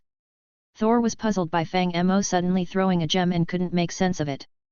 But before he could finish speaking, the refined Firestone that had fallen into the magma suddenly flew up on its own. Then came the astonishing scene. A magnificent glow suddenly rose above the entire sea of magma. Thor focused his gaze and saw that it was a tide of light formed by countless orange-red sparks. The essence of the molten lava gathered together, forming a pure river of flames, surrounding the central refined Firestone, creating a giant vortex resembling a galaxy. As the essence from the magma continued to be absorbed, the sea of magma ahead started to cool down visibly to the naked eye. The boiling molten flows turned into scorched black waste rocks. In the blink of an eye, the sulfuric sea of fire transformed into a barren plain, and the temperature in the air began to drop rapidly. Although there was no frost, for Muspelheim, this was an unprecedented coldness. The strange fish in the magma were instantly frozen, and nearby fire spirits screamed as they fled. But that wasn't all. The refined Firestone seemed to transform into a black hole, continuously devouring the essence of the surrounding magma. Not just the sea of magma, but also the nearby tributaries, the molten lava in the rifts, and even the energy within numerous active volcanoes around gradually dimmed the once orange-red sky. Fang Mo, what are you doing? Thor looked at the scene before him in astonishment. Are you planning to drain all of Muspelheim? It's not to that extent. Fang Mo looked at the refined Firestone in front of him and shook his head. The storage capacity of this thing should have its limits. It's unlikely to drain an entire planet. That's actually true. The refined Firestone was just an item from the mod railcraft. Compared to the game-breaking artifacts forged from red matter and dark matter, the storage space of the refined Firestone was limited. And as Fang Mo thought, when the entire sea of magma gradually cooled down, the refined Firestone also stopped, quietly suspended above the scorched rocks. It looks like it's over. Seeing this, Fang Mo commented to Thor. Then he waved his hand slightly, and gravity pulled the refined Firestone back into his hand. Fang Mo looked at the refined Firestone in his hand and found that it seemed somewhat heavy, as if it was filled with energy, apart from its surprising glow and heat. With a slight thought, Fang Mo activated the refined Firestone. Instantly, it began to emit light and heat. Its heat was so intense that the ground around Fang Mo began to melt slowly. Oh my god! Seeing this, Thor quickly stepped back several steps. In just an instant, his hair started to smoke. Fortunately, he had the royal bloodline of Asgard. Otherwise, just now, he might have turned to ashes. Fang Mo, what on earth are you doing? Thor extinguished the flames on his cloak behind him and couldn't help but say to Fang Mo, is this the magic you mentioned before? The one that requires the lava lake? Yes. Fang Mo nodded, then closed the refined Firestone in his hand and said with a slightly furrowed brow, it's just that this thing's power is a bit weak. Indeed, after testing, Fang Mo was somewhat disappointed with the effectiveness of the refined Firestone. It seemed that its only function was to extract the essence from magma on a large scale and release energy outward. In terms of emitting light and heat, it almost overlapped with the Vulcanite amulet and the Ring of Arcana. Moreover, the refined Firestone needed to absorb magma energy to be usable, whereas the Flameguard amulet and Arcane Ring could be used without consumption. It was a bit troublesome, even if Fang Mo really wanted to play with the industrial mod and generate power by boiling water, there wouldn't be much use for the refined Firestone. Wouldn't it be better to just use the Ring of Arcana? Is this thing just junk? Looking at the refined Firestone in his hand, Fang Mo couldn't help but hesitate. However, before he could come up with an answer, a deafening roar suddenly came from not far away. Fang Mo turned around to see a black flame giant dragon flying towards them. It wasn't a traditional dragon because it had no wings, but its ridges and tail were engulfed in flames.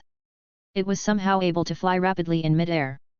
It's worth noting that there was a gigantic humanoid creature standing on the flame giant dragon's back. The figure was entirely composed of ashes and semi-cooled lava, crowned with a huge crown. One hand was holding an iron chain on the dragon's body to control its direction, while the other hand held a flashy red giant sword. Fang Mo, that guy must be Surtur.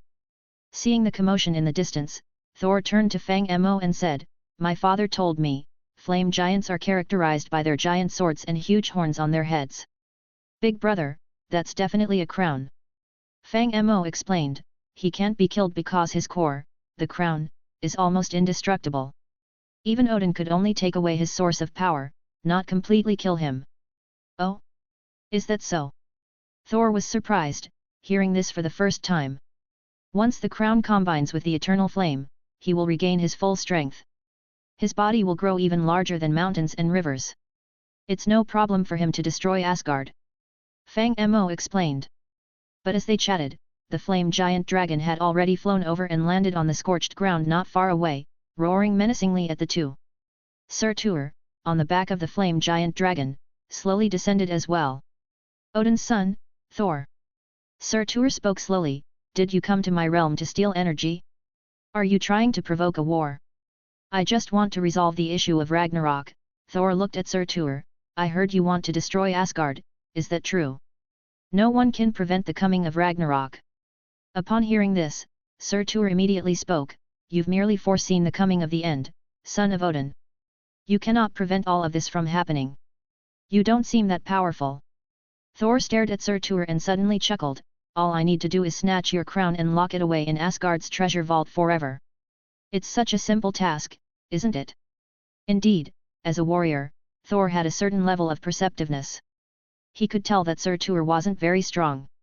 Despite being a fire giant, his body was composed of ash and partially cooled lava. This was clearly different from the legends, suggesting that he might have been stripped of the eternal flame's source of power, making him very weak. Even without intervention from anyone else, Thor could probably take care of him on his own. Thinking along these lines, Thor was about to tell Fang Mo, considering taking care of Surtur himself. However, just as Thor turned his head, his expression changed abruptly. He even felt a sense of foreboding. This was because, at some point, Fang Mo had opened a portal and gleefully pulled out a massive metal basin from which fierce flames were burning. What the heck, Fang Mo? What are you doing? Shocked to the point of swearing, even Thor couldn't help but lose his composure. His eyes widened in disbelief as he exclaimed, "How did you get the eternal flame out? Are you crazy? We're here to defeat the boss, right?" Fang Mo seemed quite content, holding the eternal flame, and said, "Of course we have to fight at full strength to make it satisfying. Otherwise, what's the point of bullying someone weak and helpless? But that guy can destroy Asgard." Thor hurriedly interjected. "I can do that too." Fang Mo shrugged, "I managed to kill Malekith who controlled the ether particles. Do you really think I can't defeat someone like Surtur? Can't we just handle this properly?" Hearing Fang Mo's words, Thor felt a headache. "I understand that as a warrior. As a mage," Fang Mo reminded him. "I understand that as a mage, having your own sense of honor and wanting to defeat the most powerful enemies to prove yourself is important," Thor said with frustration, "but the fate of Ragnarok is significant, and I don't want to gamble." "It's not really gambling." Fang Mo patted Thor's shoulder with a smile, "It's about believing in your friend, right?" "Well." Hearing this, Thor was momentarily taken aback. Yes, after hearing that sentence, he realized.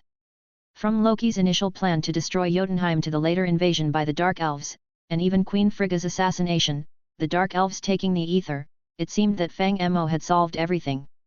Thor suddenly realized that Fang Mo might have the ability to foresee the future, which was why he acted this way.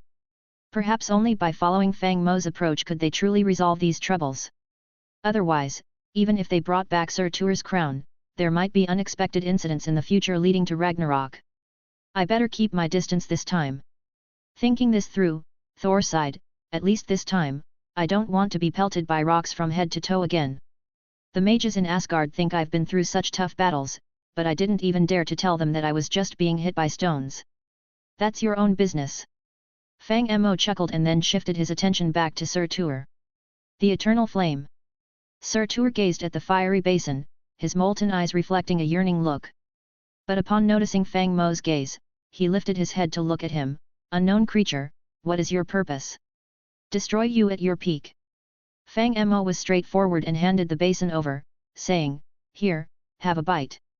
Surtur didn't say anything, he simply stared at Fang Mo as he held out the basin. For some reason, he felt humiliated. It was as if he were being fed by a master, and he felt somewhat embarrassed about taking the eternal flame back like this. However, the source of power that had been taken away by Odin hundreds of thousands of years ago was now right in front of him. Surtur couldn't control himself.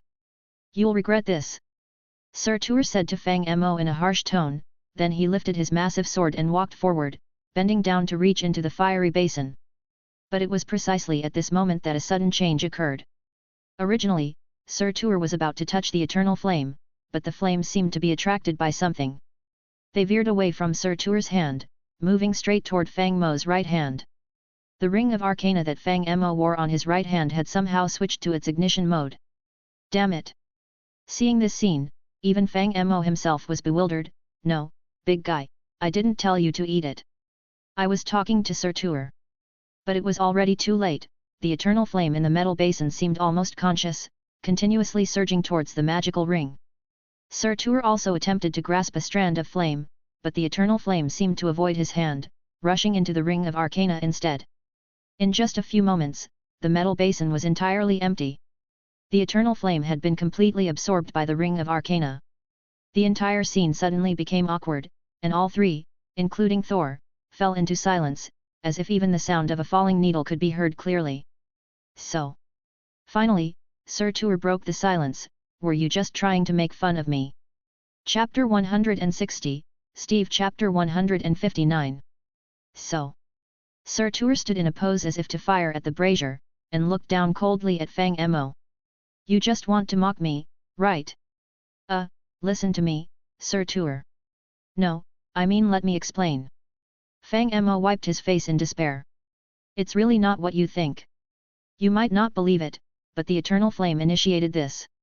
I initially refused, but as you can see, it just suddenly entered my ring. Can you blame me? Surtur remained silent, just quietly looking at Fang Mo. Hey, don't look at me like that. Fang Mo said, holding his forehead. I came here to fight you, not to perform in front of you. I love God of War. The eternal flame was an accident. You want to fight me? Surtur immediately said, then give me the eternal flame. As long as I absorb it, I'll fight you. This. Fang Mo looked a bit troubled. He glanced at the ring on his hand, which was now in fiery mode, with its scorching red gem clearly enhanced by the eternal flame. He then produced a flame in his palm. Do you see this as the eternal flame? Fang Mo extended his palm towards Surtur. If you're here to mock me, you've succeeded, Surtur said coldly. I'll never forget your annoying face. When Ragnarok comes, I'll search the 9 worlds to incinerate you first, then destroy Asgard. I wish I could give you the eternal flame. Fang Mo helplessly shook his ring of arcana. The problem is it doesn't have a setting to release it, it's consumed. Surtur spoke, Odin took the source of my power. I have been weakened for hundreds of thousands of years. Beating me now is pointless. Unless I can merge with the eternal flame to regain my true form. No, listen, the eternal flame is really gone. Fang Mo, really at a loss for words, lifted a refined firestone. Can I compensate you with this? What's this? Surtur looked at the refined firestone. A refined firestone, Fang Mo explained. I think it's useless, but you're an elemental being. Maybe it could replace the eternal flame. Surtur remained silent, slowly extending his hand towards Fang Mo, who quickly handed over the refined firestone. Upon inspecting it, Surtur sensed astonishing energy. Then, without a second thought, swallowed it. Instantly, Surtur's dim body lit up, growing rapidly, turning into a skyscraper-sized monster. See, it works, doesn't it? Fang Mo said excitedly. Asgard, I'm coming for you. After regaining his strength, Surtur immediately let out an excited roar towards the sky. Accompanying his roar, it seemed as if the entire Muspelheim started to shake. The earth's veins began to tremble, countless active volcanoes erupted simultaneously, and magma began to boil as if it had a consciousness, rapidly converging in Surtur's direction. Surtur stood in place with his arms wide open, his body absorbing the numerous streams of magma, making him grow increasingly larger. In the end, his body even surpassed the surrounding mountain peaks. The entire world appeared incredibly small in his eyes. Are you sure you can handle him? Thor asked. Don't worry, he's not as strong as you think, Fang Mo reassured, patting Thor's shoulder. To me, he's just a good material. Material? What does that mean? You'll see, Fang Mo said, taking out several potions to consume. Let me buff up first. Are you sure you don't need my help? Thor still seemed a bit unsure. Surtur's presence was truly immense after all, and compared to Malekith, it's like they're on completely different levels. How about I go back and inform the father, so he can come and assist you? Underestimate me at your peril, Fang Mo said, drawing his sword. Surtur is a disaster for Asgard, but a true cataclysm like me, he won't last a minute. Start your fight then. Thor finally replied, seeming resigned. Fang Mo leaped high into the air, swinging his sword down with immense force. The blade made contact with Surtur's chest, causing a loud sound and a huge wound. But the wound healed nearly instantly. It's you. Surtur said, recovering quickly. I almost forgot. I said I would turn you into ashes. Speaking of this, Surtur immediately raised the twilight sword in his hand. However, looking back at Fang Mo, he was not flustered at all, and a disappointed expression appeared on his face at this moment. A body made of blazing flames and molten lava? Hey? Tisk. The touch is really bad. Yes, this Surtur is indeed an elemental spirit. It looks like it has a physical body to attack, but when hit, it is all made of substances like molten lava. The opponent is not harmed at all. This was also demonstrated by Hela in the original story, who attacked Surtur with her night sword, forming giant spikes, but he was not harmed at all. The reason Surtur was momentarily distracted was because Imperomite attacked his soul. Fang Mo, are you sure you don't need help? Seeing that Surtur was unharmed by a sword strike, Thor from below couldn't help but shout, should we call father for help? Or let Loki manipulate the Bifrost. The beams of the Bifrost should be able to hurt it. Do you trust me a little or not? Fang Mo turned his head and asked to Thor upon hearing this. 20 seconds of the 1 minute have already passed, Thor reminded him. Damn it! Fang Mo couldn't help but curse, then refocused his gaze on Surtur. Die, fire thief! Surtur roared and swung the twilight sword towards Fang Mo in midair. However, Fang Mo didn't even dodge. With a slight thought, his stand Steve instantly appeared, wielding a battle sign next to him. The sword that was over 100 meters long seemed as if it could both split the heavens and earth. It directly struck the battle sign in Steve's hand. The enormous sword collided with the tiny figure, yet Steve didn't take a single step back. Instead, Surtur's blade was repelled. Upon seeing this, Surtur was stunned in place. However, Fang Mo didn't give him time to react.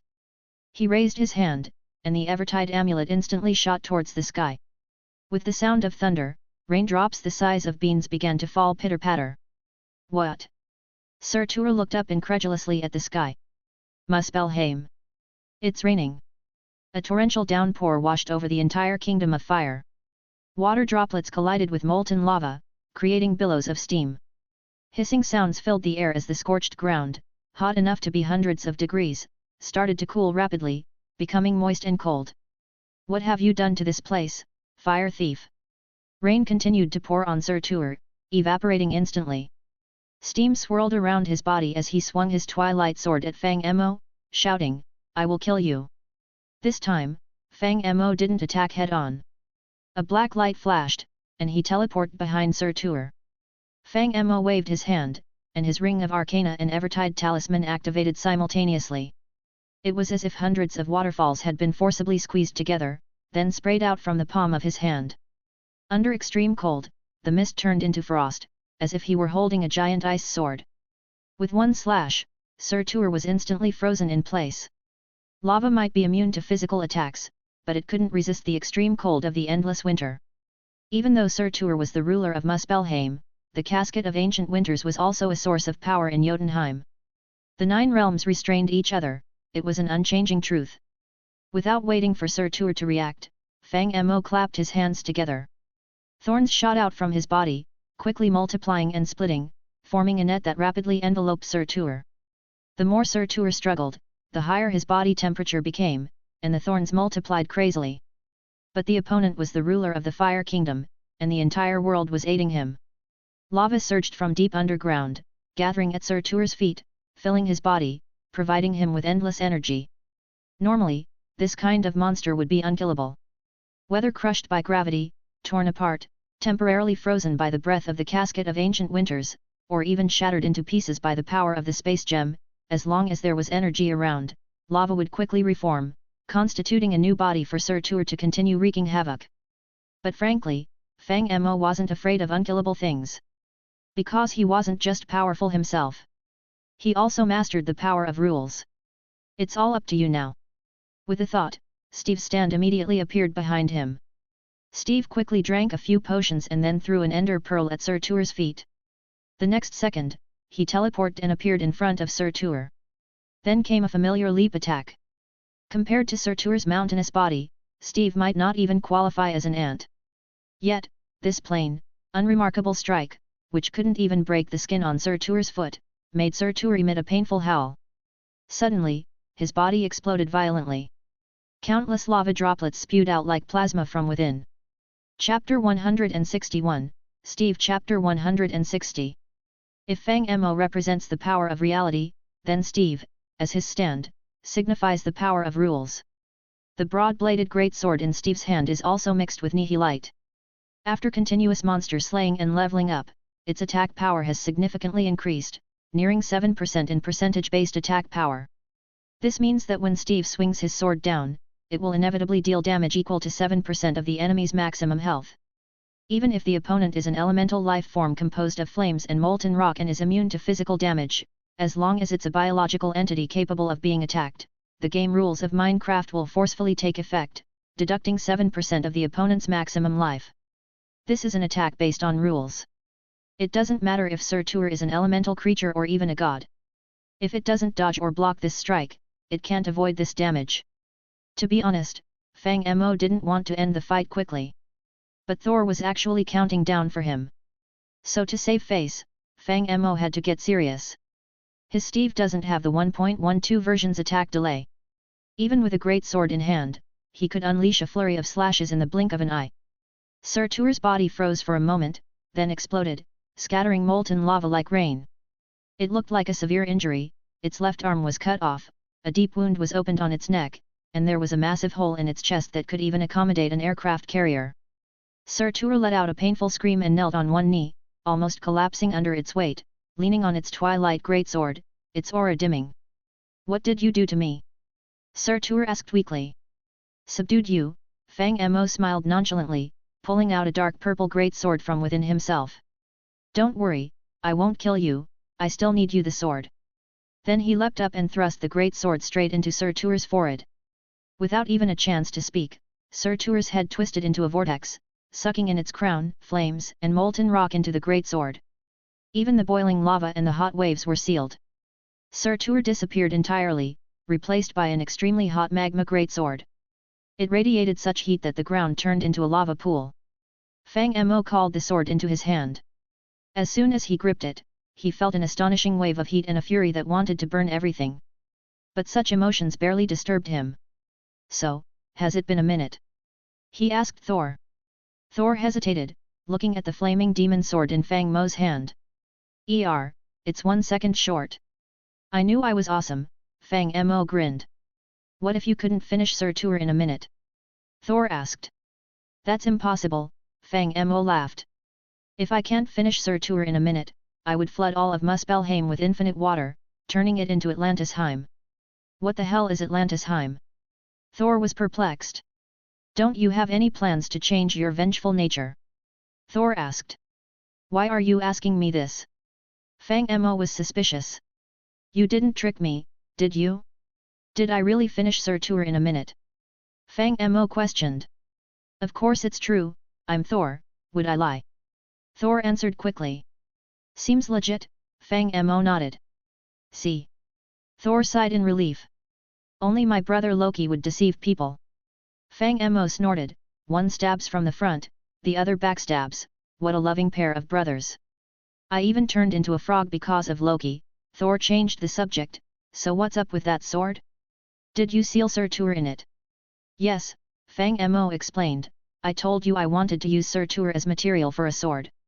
This is it." "You're really knowledgeable, even the dwarven masters of Nidavellir might not be able to do this," Thor admitted. "The sword is made from acid-resistant aluminum and endrium," Fang Mo shrugged. "But this is just a prototype. I'll create a new scabbard for it when I return to my world." "Does it have a name?" Thor asked curiously. "Yes, it does," Fang Mo nodded. "So what's it called?" "Actually, I initially wanted to name it Regenjaka or something like Flame of the Flowing Blade," Fang Mo swung the molten greatsword in his hand. "But after some thought, it felt weird. So, I decided to call it Laevateinn, the Flame Demon Sword. It fits both Castlevania and Red Devil City. How's that? Pretty cool, right?" "That sounds good," Thor couldn't help but nod. "It's quite similar to Mimjalnir, the hammer of Thor. A demon sword imbued with the power of fire giants, quite flashy indeed. Mind if I try it out?" "Sure." Fang Mo didn't hesitate and handed over the end sword, which had sealed the fire giant Surtur, or rather Laevateinn, to Thor. Excitedly, Thor took Laevateinn and swung it twice. Fiery flames spread like a whip, making rocks and the earth red hot, melting everything in an instant. However, Thor didn't possess any flame-resistant abilities, so he began to smoke from the high temperature. Even so, Thor reluctantly returned Laevateinn to Fang Mo. He pondered for a moment and suddenly pulled back in a stance, hurling Laevateinn far away with great force. Laevateinn whooshed through the air, trailing a line of fire. After covering a distance of several hundred meters, it lost momentum and plummeted into a volcanic crater with a splash, sinking quickly into the molten rock. After throwing Laevateinn, Thor seemed unworried. He struck a cool pose, and spread his 5 fingers pointing at the volcano. Seeing this, Fang Mo was puzzled. "What are you doing?" Hearing Fang Mo's question, Thor also looked at him, equally puzzled. "I'm waiting for Laevateinn to fly back to me." What's the issue? Chapter 162, Sponsored Steve. Chapter 161. This chapter is sponsored by Ender Reaper 64. Everyone, please thank him in the comment. August. No, big brother. After hearing Thor's explanation, Fang Mo couldn't help but lose his composure. The next time you leave Asgard, could you remember to bring your brain from the fish tank with you? Hey! Thor was stunned. I know you like to throw your weapons out and then wait for them to come back to you or whatever. Fang Mo massaged his forehead. I don't care about your little quirks with your weapon, but could you at least consider that not all weapons in the world can be used that way? Wait, why are you describing my hammer so weirdly? Thor couldn't help but clarify, I just enjoy the feeling of fighting side by side, it's not what you think. Ah, yes. Fang Mo nodded dismissively, but they say bootlickers don't end well. Look at Mjolnir slobbering over you, be careful it doesn't get crushed someday. Haha, how could that happen? Thor laughed heartily, not believing it at all. The material is URU metal, forged in Nidavellir with the heart of a dying star and enhanced with my father's magic. It's indestructible. Never seen a native dare to defy a traveler in a plot, this is absolutely ridiculous. Fang Mo couldn't help but laugh looking at the single-minded Thor. He had planned to enchant Mjolnir with some indestructible spells or something, but now it seemed entirely unnecessary. The dim-witted guy's lifeblood, referring to Mjolnir, deserved to be crushed by Hela. Heh, you seem quite confident about your treasure. Fang Mo showed Thor a mischievous smile. Well then, if your hammer ever has a problem and you want my help, remember to stand at the highest point of Asgard and shout, everyone look at me, I have an announcement, I am a big idiot, otherwise I won't help. This. Hearing this, Thor suddenly became a bit alert. Yes, Thor might be a bit naive, but he knows a thing or two about the capabilities of Midgard's sorcerer, like prophecy and such. Could it be that Mjolnir will actually have a problem? Thinking about this, Thor frowned, realizing that things might not be as simple as they seem. Why the hesitation? Fang Mo noticed Thor's alertness and deliberately provoked him. Don't you trust your beloved Mjolnir? Don't you trust the URU metal and the dwarf forging techniques? Or is it that you don't trust Odin's magic? Of course I trust them, Thor hesitated. There you go. Fang Mo patted Thor's shoulder with a smile, alright, let's settle on this. Now let's talk about the sword, which I kindly let you try, and then you inexplicably threw it into a volcano. Do you think the joy of fire would still be joyful? That weapon is called Laevateinn, right? Thor asked. Laevateinn is its real name, Fang Mo explained, the joy of fire is its stage name, just like you're Thor, but you're also called the god of thunder, understand? Is that so? Thor paused and nodded subconsciously. I only lent you Laevateinn to try it, I didn't tell you to throw it. Fang Mo spread his hands, now think of a way to get it back. Hold on, Fang Mo. Hearing this, Thor couldn't help but interrupt, can't your weapons automatically fly back to your hand? Nonsense, I didn't enchant them with loyalty. Fang Mo rolled his eyes. But the purple blade you used before, I saw it fly back to your hand, Thor said immediately, and that black and purple greatsword, you've also used the throw and recall fighting style, haven't you? I use a gravitational field to recall my weapons, not loyalty enchantments, Fang Mo explained, can it be the same as yours? After saying this, Fang Mo waved his hand, and several stones flew into his hands. You see, I can also summon these stones. Does that mean these stones are my weapons? Thor was left speechless. Alright, think of a solution quickly, Fang Mo waved his hand to urge him on. After hearing what Fang Mo said, Thor didn't have any good solutions either. He could only swing his hammer and fly toward the distant volcano, preparing to find a way to retrieve Laevateinn. However, as soon as he flew over the volcano, he suddenly froze. Seeing this, Fang Mo also teleported to follow. He looked down and found that the inside of the volcano was pitch black, the originally boiling magma had all solidified into black volcanic rock. Fang Mo, do you have any clues about this? Thor turned his head and hesitated to ask. Is this even possible? Fang Mo was also obviously stunned after seeing this scene. Unlike Thor, Fang Mo understood this scene very well. After all, he had crafted Laevateinn himself. The sword was powerful because of its core. You should know that the sword sealed the fire giant Surtur, and not just any Surtur, but a complete Surtur with a refined Firestone as its core. Unlike the pure energy source of eternal fire, refined Firestone not only gives Surtur energy but also allows it to absorb heat from the surrounding environment. It is probably for this same reason that Laevateinn absorbed energy from the external magma. It's probably that the energy has been absorbed, Fang Mo thought and said to Thor, but that's okay. You can just use your hammer to dig these rocks out. When you get to Laevateinn, return to Asgard. Hey! Thor was startled, what about you? I'll obviously go back first, Fang Mo said confidently, otherwise, what, should I keep an eye on you here?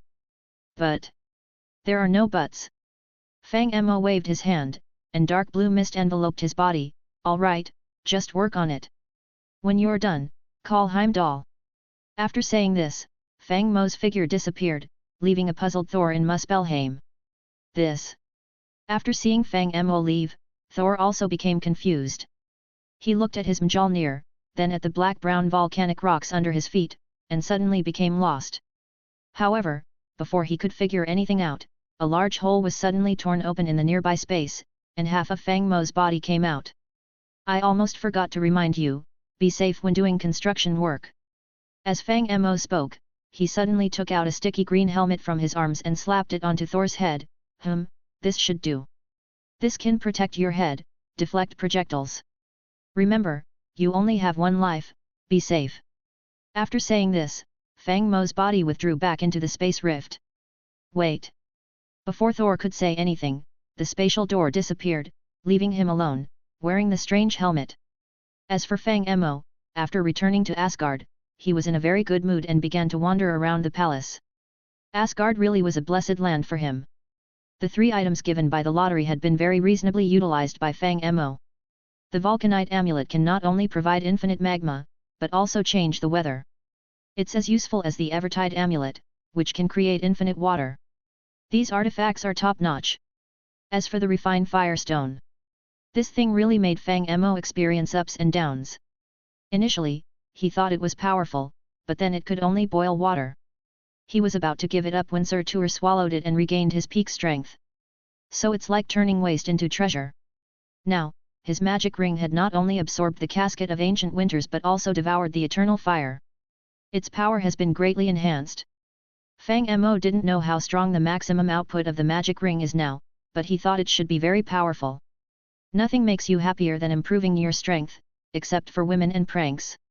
As Fang Mo walked with a joyful smile on his face, humming a tune, he kept wandering around, touching things here and there, hoping to unlock a new module by luck. When he passed a square in Asgard, several craftsmen seemed to be constructing something there. And then the next second, a long mist system prompt sounded in Fang Mo's mind. System prompt, new module feature detected, research to obtain download permissions. Chapter 163, Sponsored Steve Chapter 162. This chapter is sponsored by Ender Reaper 64. Everyone, please thank him in the comment. August. System prompt, a new module feature detected, research to obtain download permission. Hearing the system prompt, Fang Mo also paused for a moment. He immediately stopped and began observing the surroundings. Fang Mo was currently in a square, but not many civilians were passing by due to construction. Besides some construction materials, only a few craftsmen were busy at work. Curious, Fang Mo walked over. He first looked at the construction materials. They seemed like ordinary stones and bricks. Touching them elicited no reaction from the system. After that, he went to observe the craftsmen. Since Fang Mo had helped Asgard twice, Odin, the king of gods, had given him special treatment. Most of the civilians in Asgard knew Fang Mo by now and were very friendly towards him. The craftsmen first greeted him with a nod and a smile, then continued their work. They seemed to be creating a statue of Odin. At the moment, they were moving stones, stacking them together, and then chipping away to form a rough outline. Fang Mo only glanced briefly, and the system prompt popped up again. System prompt, chiseling behavior researched. You have gained download permission for a new module. System prompt, chisel module downloading. System prompt, chisel module download complete. Load now. Hearing this series of system prompts, Fang Mo couldn't help but pause. He hadn't expected it to be this module, nevertheless, he swiftly confirmed it mentally. The system prompt sounded again. System prompt, Chisel module successfully loaded. System prompt, because you have downloaded and run a new module, you have gained a lucky block, which will randomly draw an item from any known module. Accompanied by the system prompt, a colorful lucky block appeared in Steve's inventory. A chisel, hey! Looking at the lucky block in Steve's inventory, Fang Mo subconsciously began to think about the details of this module. Chisel, as the name suggests. This module adds a chisel to the MC world. Alright, let's cut to the chase. In a nutshell, this is a large decorative mod.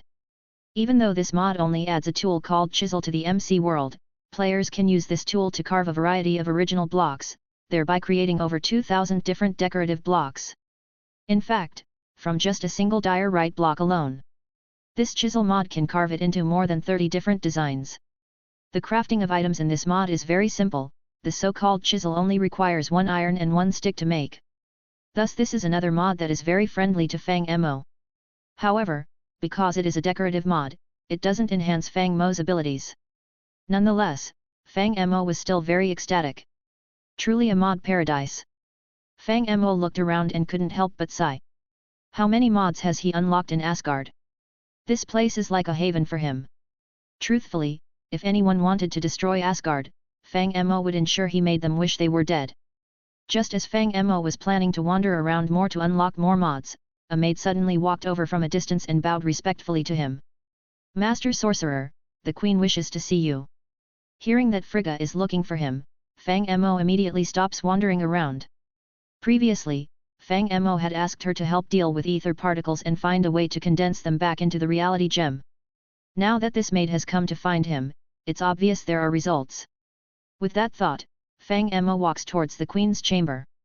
After all, he is very interested in the Infinity Stones. They can not only be used for snapping fingers but also seem to unlock new mods. Soon enough, Fang Mo sees Frigga with a frown in the chamber. Next to her is a container. I'm sorry, I've done my best, says Frigga directly after seeing Fang Mo. This thing has been altered by the Dark Elves' ancestors for too long. I've tried magic, but as you can see, it's beyond me.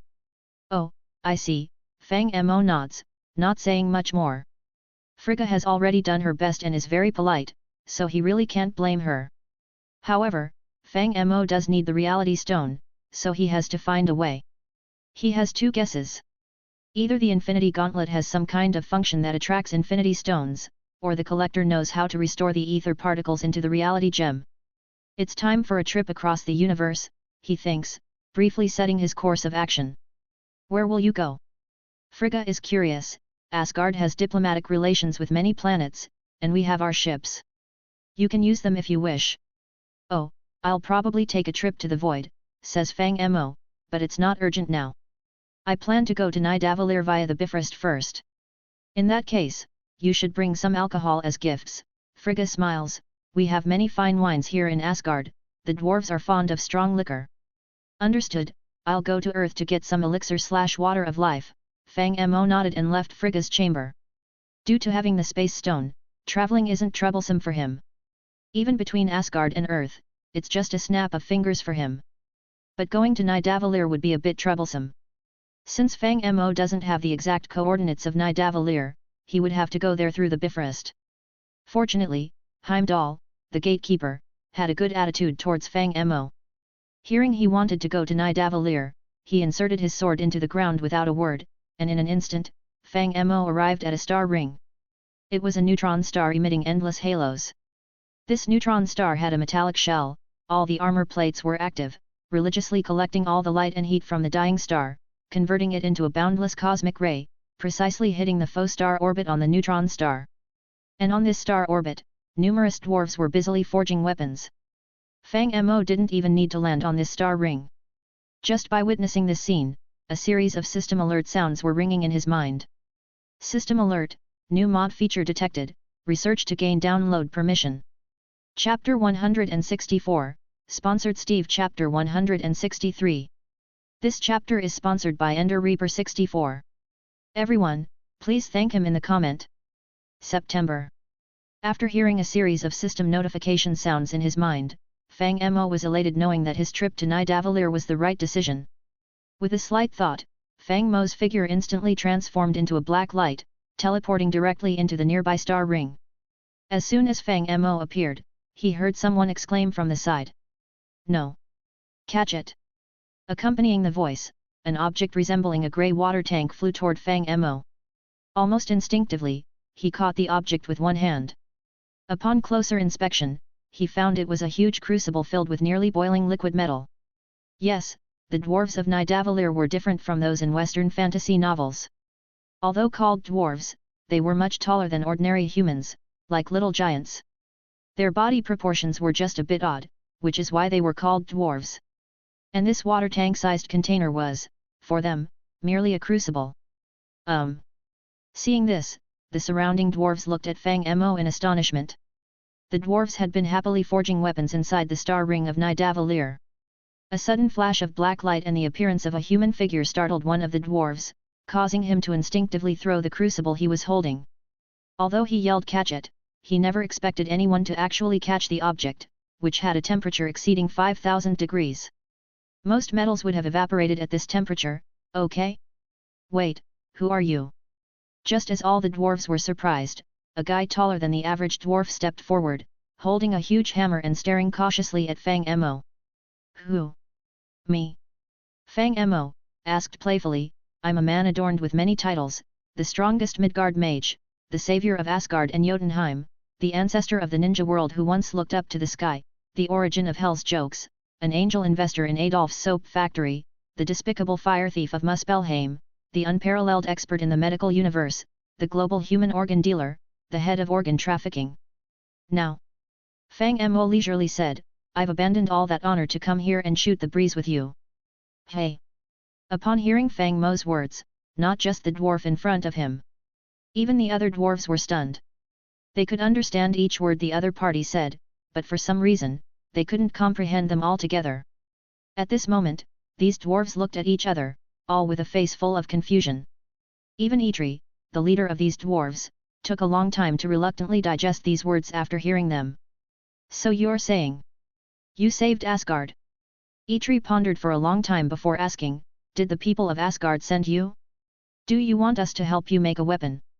"I did save Asgard, but I'm not here for you to make a weapon for me."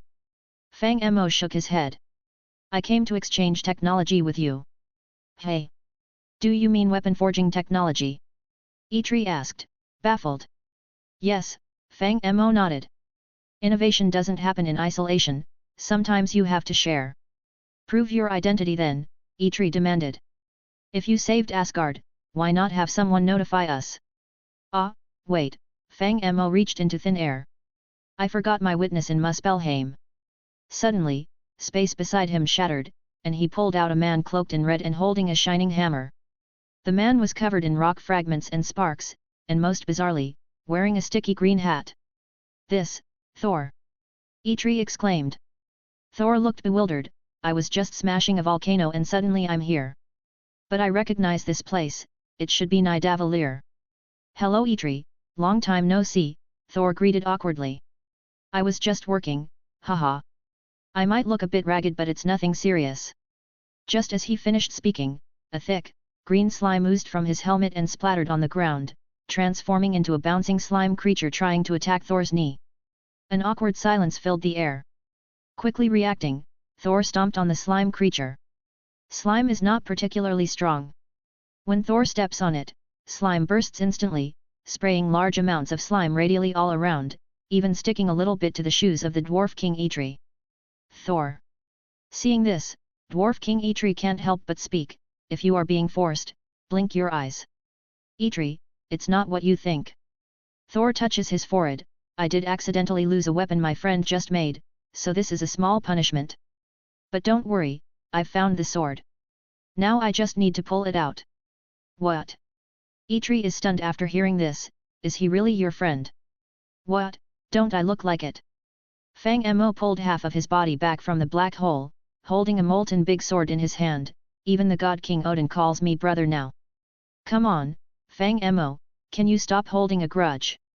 Thor says helplessly, "I only threw your sword into the lava lake, it wasn't burned, can you stop verbally attacking me? I know I was wrong." "Oh, alright then. Fang Mo nods, then gestures, and the green slime helmet above Thor's head flies back into his hand. You should be glad this is reality, good brother. After taking away the helmet, Fang Mo pats Thor's shoulder and earnestly says, in my world, if you dare to throw my stuff into the lava, I guarantee I'll attach this helmet with a binding curse and experience repair, and then put it directly on your head without a word. By then, even if you open your skull, you might even generate a slime in your brain. Ha, ha ha. Thor laughs awkwardly. To be honest, he doesn't understand, but for some reason, he feels a chill. Let's go back to Asgard and take a bath. Seeing Thor's awkwardness, Fang Mo rolls his eyes and pushes him into a portal. After sending Thor away, Fang Mo turns his gaze to Dwarf King Eitri. Is this okay now? Fang Mo asks. It seems you really are Thor's good friend, Eitri nods, then looks at the flame sword Laevateinn in Fang Mo's hand, and your forging technique is incredibly powerful. Can I take a closer look at this sword? But I advise you not to throw it away like Thor did. Fang Mo hands over the weapon. Only Thor would.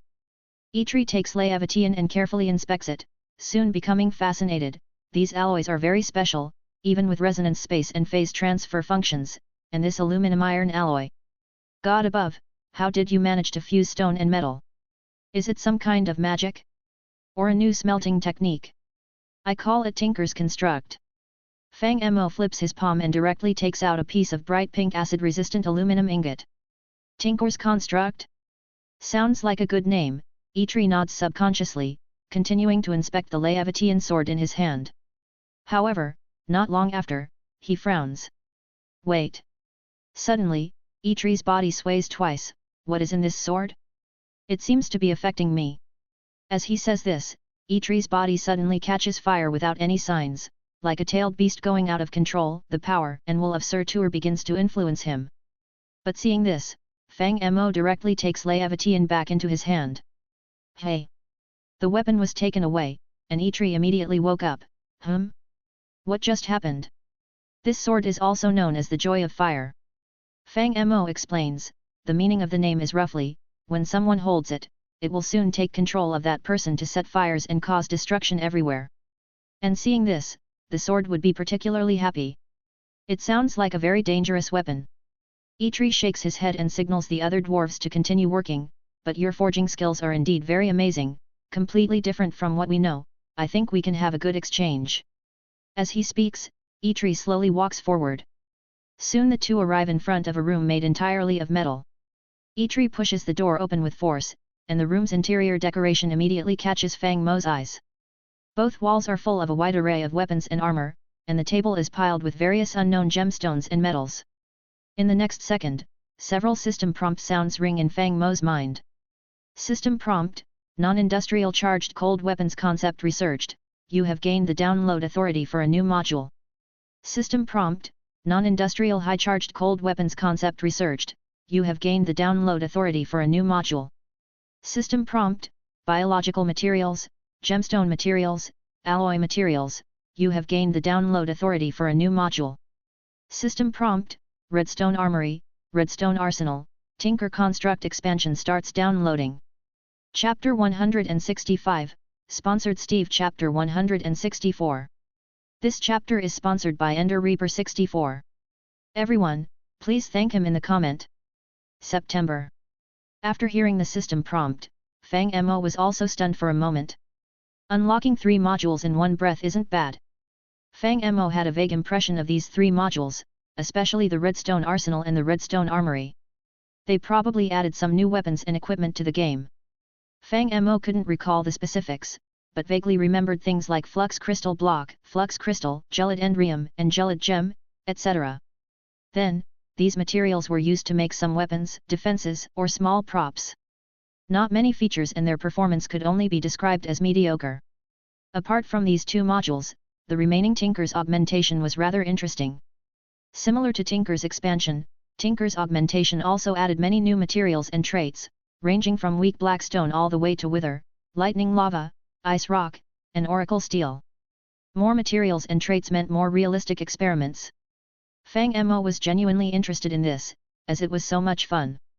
Whether it was the Endrium sword sealing and teleportation, the Imperomite hollow, or the Emerald's healing ability, all were very useful. Honestly, Fang Mo really wanted to go back to the Minecraft world and play around. But there are still important things to do now, not to mention the modules are not yet fully unlocked. Leaving now would be somewhat irresponsible. This is my personal workshop, said Dwarf King Eitri, who didn't notice Fang Mo's change. Thanks to Asgard's blessing, I've collected the finest materials from the 9 realms here and can create anything. Can you help me craft an infinity gauntlet? Fang Mo asked. Infinity gauntlet. Eitri seemed unfamiliar with the term. What is that? What's it used for? It's a device to control the power of the infinity stones, Fang Mo replied, pulling out the space stone and a container holding the mind stone. Also, there's this container for the mind stone. Frigga said you could improve it. Infinity stones. Eitri was visibly shocked. My god. Are you collecting these? And you've already collected 2.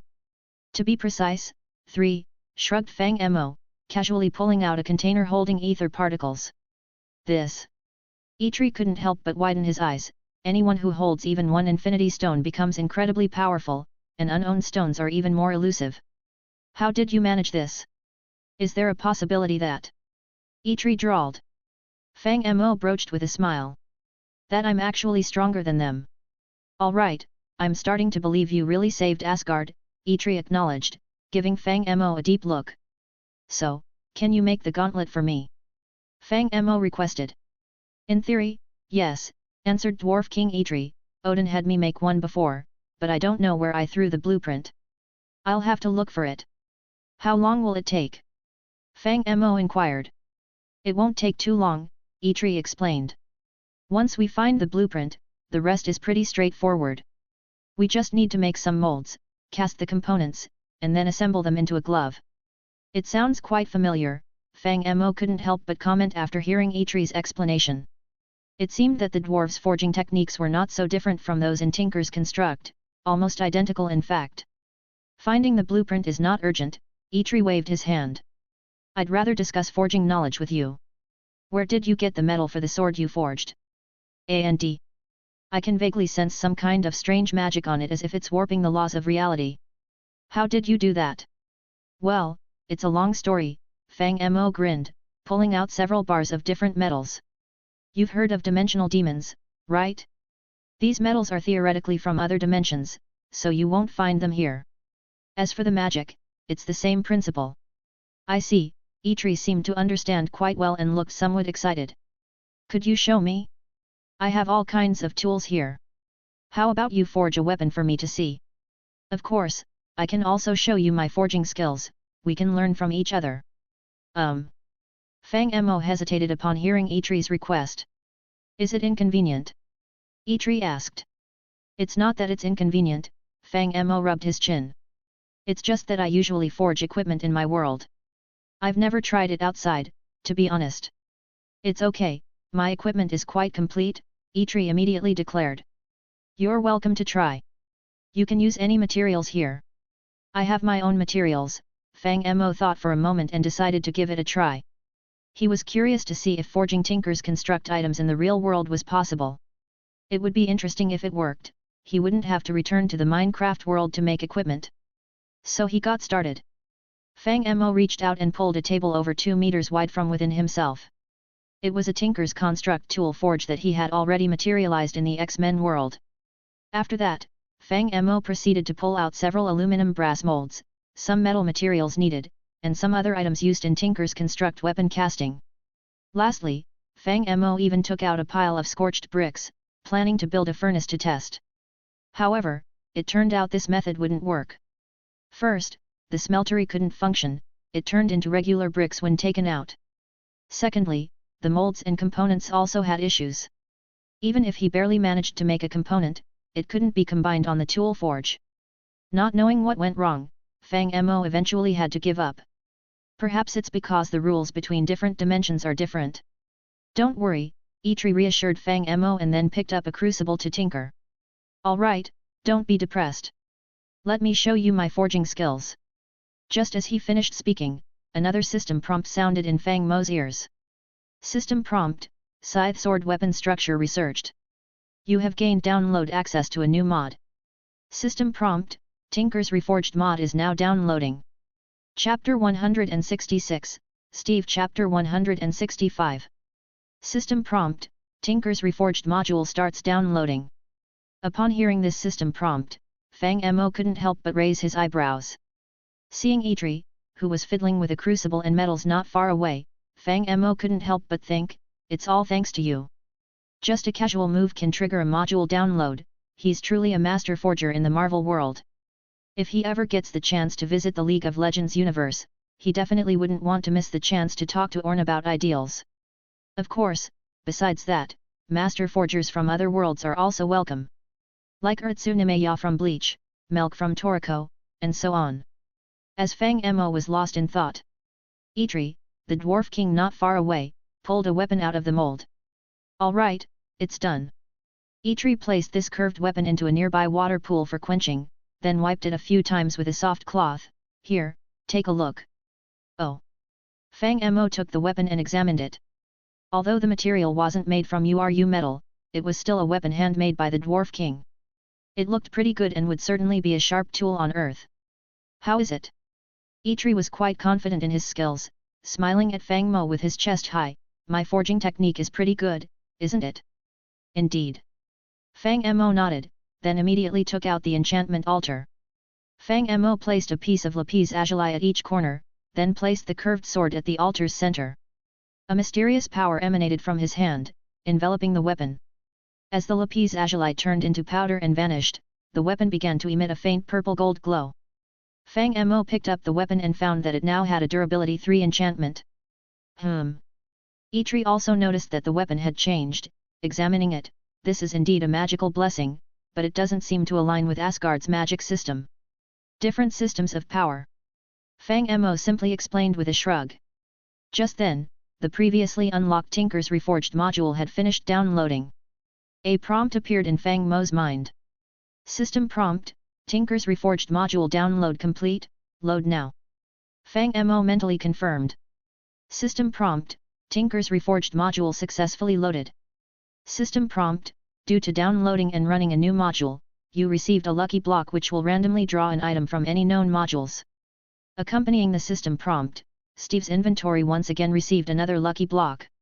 And seeing the growing number of lucky blocks in his inventory, Fang Mo's mood instantly soared. After all, he had just arrived in Nidavellir and already unlocked 4 modules. It seemed like this place was indeed a module paradise, just as he had thought. With that in mind, Fang Mo hurried Eitri along. Maybe you can look for blueprints first. I can explore the area on my own, I'm quite interested in this place. Sure. Enthralled by Fang Mo's magical blessing, Eitri immediately agreed without hesitation. I'll research this weapon first and find blueprints for you shortly. Suit yourself.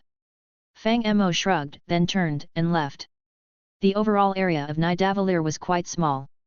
After all, its star had collapsed into a neutron star. This celestial body has an extremely high mass density, and the dwarves had built a ring around it. The scale of the ring couldn't possibly be large. In the source material, there seemed to only be around 300 dwarves living here. Fang Mo left Eitri's room, greeted other dwarves, and then started to wander around. Passing through the dining hall where the dwarves ate, as well as the living and resting areas, Fang Mo quickly arrived at their workspace. Then he began his series of Michael Jackson hand activities, touching whatever he could find: gemstones, metals, tools, armor. Even a red-hot crucible didn't escape Fang Mo's probing hands. After all, Fang Mo possessed the Ring of Arcana and Vulcanite amulet, so mere high temperatures could hardly harm him. And it was precisely because of his outrageous behavior, that in no time, Fang Mo found a Tinker's Construct armor expansion module on a piece of armor. Following that, he also touched on the soul level of a weapon said to be evolvable, as well as evolution modules for that weapon's soul. In addition to this, various modules like more puppet extensions, magical soul, armor integration with blood magic, Tinker's Construct creation skulls, metallurgy, and Tinker's expansion were successively researched by him. Quite honestly, Fang Mo was beyond thrilled. If the Geokist was not so limited in size, he would even consider taking Nidavellir away with him. Including the Chisel module that Fang Mo had previously discovered in Asgard, he now had accumulated a total of 15 lucky blocks. It really was the right decision to come to Nidavellir. He smiled lightly. In just half a day, Fang Mo had integrated an entire set of Tinker Construct modules. Although he wasn't entirely sure why some modules that he hadn't initially installed, like more puppets and blood magic, were unlocked and related to the Tinker's Construct, who cares? As long as he got the lucky blocks, it was fine. Now Fang Mo ordered Steve to open the manual, and there were all sorts of strange metals and characteristics that even he found a bit confusing. There were 4 or 5 pages of materials alone. Some materials even had 2 or even more than 3 entirely different characteristics. Like the previously mentioned ruby, its original characteristic was Bloody Mary, which caused the enemy to bleed after being attacked and dealt additional damage based on the amount of blood. But now, a new characteristic called Life has been added to it. This new characteristic, like the revival effect, allowed for 2 extra hearts when made into armor or held as a weapon. However, these 2 characteristics seemed to conflict and could not be active at the same time. It felt as if there was a bug between the modules. As for this situation, Fang Mo did have some vague guesses. Each creator of the Tinker's module had different ideas. Some thought that steel weapons should be incredibly sharp, while others thought they should be durable and wear resistant. If you only installed one add-on, then only one set of characteristics would activate. But if you installed 2 at the same time, the game would either crash or there would be a conflict between modules. Whichever add-on had higher priority would take effect. Unfortunately, Fang Mo's MC world now existed in reality and was different from the game he played before. So a game crash was certainly not possible. At most there would be some conflict, but since Fang Mo was still in the Marvel universe and had not returned to the MC world, he was unsure how to resolve this conflict. He did want to return to the MC world to do some research. However, because Eitri is still helping him create the Infinity Gauntlet, and the ether particles are still in liquid form and have not turned back into the Reality Stone, Fang Mo couldn't leave. Speaking of Eitri, the guy quickly found Fang Mo. Sorry, I seem to have lost the blueprints. Eitri scratched his head a bit awkwardly, and before Fang Mo could react, he immediately said, but no worries, I can make you a brand new Infinity Gauntlet, it'll just take a bit more time. You? Fang Mo opened his mouth, but ultimately just sighed, alright, take your time. After all, Nidavellir had helped him unlock 14 new modules, even Asgard hadn't been this generous. Since the other party hadn't refused him, a little delay was acceptable. You know, if all you want is to control the stone's power, a staff would suffice, Eitri suggested. Seeing Fang Mo hesitate, Eitri chuckled, fine, if you insist on making it into a gauntlet, each joint would need to be individually cast and polished, which would take a lot of time. If you can't wait, you could ask Odin, I've made one for him before. If he hasn't thrown it away, you could try borrowing it. Hearing Eitri's words, Fang Mo had a revelation. He had forgotten about that. Indeed, there was an Infinity Gauntlet in Asgard's treasury. However, the craftsmanship of that gauntlet was a bit crude, with several unknown gems embedded in it. Hela had thrown it away like garbage in Thor 3 and declared it was fake. Fang Mo had assumed it was fake based on what he saw in the movie. But thinking about it now, what Hela called fake might just be the gems on it. If you can bring that gauntlet, it could save a lot of time. Seeing Fang Mo's expression, Eitri probably guessed he had been to Odin's treasury and continued, although it's just a prototype, my skills have matured a lot now and I assure you I can improve and reshape it based on that. Hold on. Upon hearing this, Fang Mo was tempted. He reached into the adjacent space. The original space shattered into a dark hole, and Fang Mo reached in to pull out a bright golden gauntlet with 6 differently colored gems on it. However, what he didn't expect was, as soon as he pulled out the Infinity Gauntlet, a system prompt sounded in his mind. Unlike the previous Soul Module prompts, this one made him incredulous the moment it appeared. System prompt, item Infinity Gauntlet researched, you gain 9% new module download permission. Chapter 167, Steve Chapter 166. As soon as he pulled out the Infinity Gauntlet, a system prompt sounded in his mind. Unlike the previous Soul Module prompts, this one made him incredulous the moment it appeared. System prompt, item Infinity Gauntlet researched, you gain 9% new module download permission. Fang Mo was dumbfounded, from as early as the first time he went to Asgard, he had touched this Infinity Gauntlet. Strangely, it didn't help him unlock any modules at that time. Due to that, Fang Mo doubted whether it was a low-quality counterfeit, as Hela had said. but now it had triggered a prompt to unlock permissions. Frankly, Fang Mo was a bit puzzled. Perhaps there is a sequence to unlocking these modules? For a module that requires studying the Infinity Gauntlet to unlock, Fang Mo has already realized which module this is. It's obviously the Infinity Gauntlet module. If he remembered correctly, this module could instantly kill monsters, and control the wills of living entities, teleport freely and even switch on or off creative mode. The creative mode. The is pronounced as the over here. With it, who would need a crafting list? Thinking of it made Fang Mo visibly jubilant. If he could truly activate creative mode, then he would be invincible, a true ultimate, fully equipped dimensional demon god who could crush all worlds. While Fang Mo was fantasizing about his path to world domination, a huge palm waved in front of his eyes. What's wrong? Eitri asked with raised eyebrows. Oh, nothing, Fang Mo snapped out of his reverie, shook his head, and said, just thinking of something exciting. Here, you take the Infinity Gauntlet for now. This was something I made years ago, Eitri said, taking the gauntlet, his tone laced with nostalgia. The color was already too flamboyant, and they even embedded fake gems. It's just ugly. He chuckled, prying off the gems as he spoke. How long will it take you to modify it? Fang Mo asked. Don't worry, it will be quick, Eitri ensured, almost instantly removing 6 gems before starting to look for materials and tools. After all, it's just modification, not reforging. Eitri did not lie. His craftsmanship was exquisite. He disassembled the gauntlet into countless parts, threw them into a crucible, and added a handful of strange metal particles.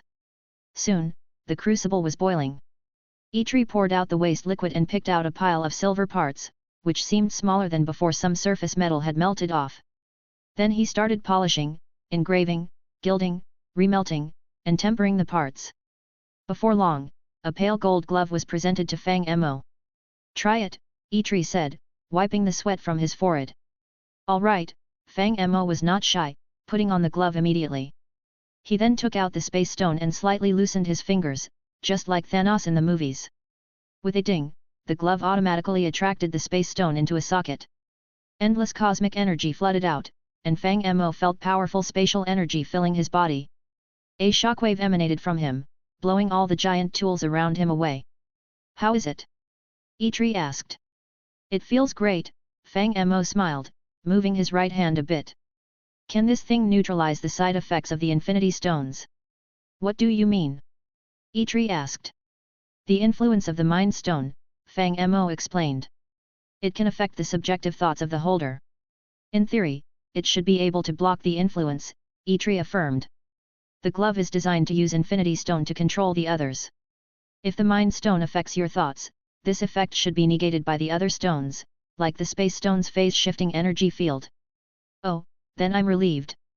Hearing this, Fang Mo took out a container and slowly brought the Mind Stone close to the Infinity Gauntlet. Another ding sound was heard. A completely different energy surged into his body. Pale yellow energy swept out, and Fang Mo faintly heard many strange voices, like the inner voices of the dwarves, noisy and chaotic, flooding into his mind with different emotions. However, the space stone brightened slightly, and all these auditory hallucinations vanished instantly. Indeed, it's good, Fang Mo nodded in satisfaction after seeing that the Mind Stone had calmed down. Then, Fang Mo took out the last container. After opening it, liquid ether particles quickly left the container and began to float unconsciously in mid-air. Seeing this, Fang Mo raised his Infinity Gauntlet. However, what Fang Mo didn't expect was, even in front of the Infinity Gauntlet, the ether particles surprisingly remained in a liquid state, not solidifying into their original reality stone. Damn! Upon seeing this, Fang Mo couldn't help but swear. Eitri frowned as well. It was clear that this situation exceeded his expectations as well. Not giving up, Eitri took back the Infinity Gauntlet and fiddled with it for a while, then tried to solidify the ether particles. The result was even worse this time. The ether particles resisted and emitted a burst of energy, blowing Eitri completely away. His huge body slammed into a wall, and he coughed up a mouthful of blood.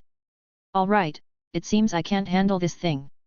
Eitri wiped the blood from the corner of his mouth and spoke somewhat helplessly to Fang Mo. I can guarantee that all the other Infinity Stones will work, but this thing, its properties are a bit special, you better consult an expert.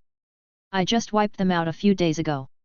Fang Mo face-palmed, and now you're telling me to go find an expert. How? By reanimation. Then you can give me some more time. Eitri coughed twice and said, I can try to create a device specifically designed to modify it, but that will take a long time. Oh, you keep working on that here, and I'll go ask others. Fang Mo nodded, having already made up his mind to go ask the collector or someone in the void. Though Eitri's forging skills were exquisite, he was only a dwarf king, not a god king. Even God King Odin had no way to handle ether particles, so dealing with it was troublesome and required consulting cosmic-level elders. Before leaving, Fang Mo gave these dwarfs quite a bit of alcohol. This action won him the friendship of the dwarfs. Fang Mo was already a master blacksmith and now gifted them alcohol, so almost all the dwarfs except Eitri, who was busy studying, got thoroughly drunk. After leaving Nidavellir, Fang Mo didn't head straight to the void but returned to Earth. He had left in a hurry to catch up with the plot of Thor 2, and the Ender Dragon was still in Nick Fury's hands. Fang Mo was a little worried that if he didn't go back and get the dragon soon, it would become a black dragon. Following the blue-black spatial mist, Fang Mo returned to Earth. The place he returned to was Nick Fury's safe house. As soon as he landed, he heard a burst of joyful laughter. Curious, Fang Mo looked up and found that Nick Fury was playing with the Ender Dragon. The scene was quite strange, with Nick Fury crawling on the ground and the Ender Dragon sitting on him, seemingly very happy. It looked like they were playing some sort of riding the big horse game, but something seemed off. Even Fang Mo stood there stunned for a moment.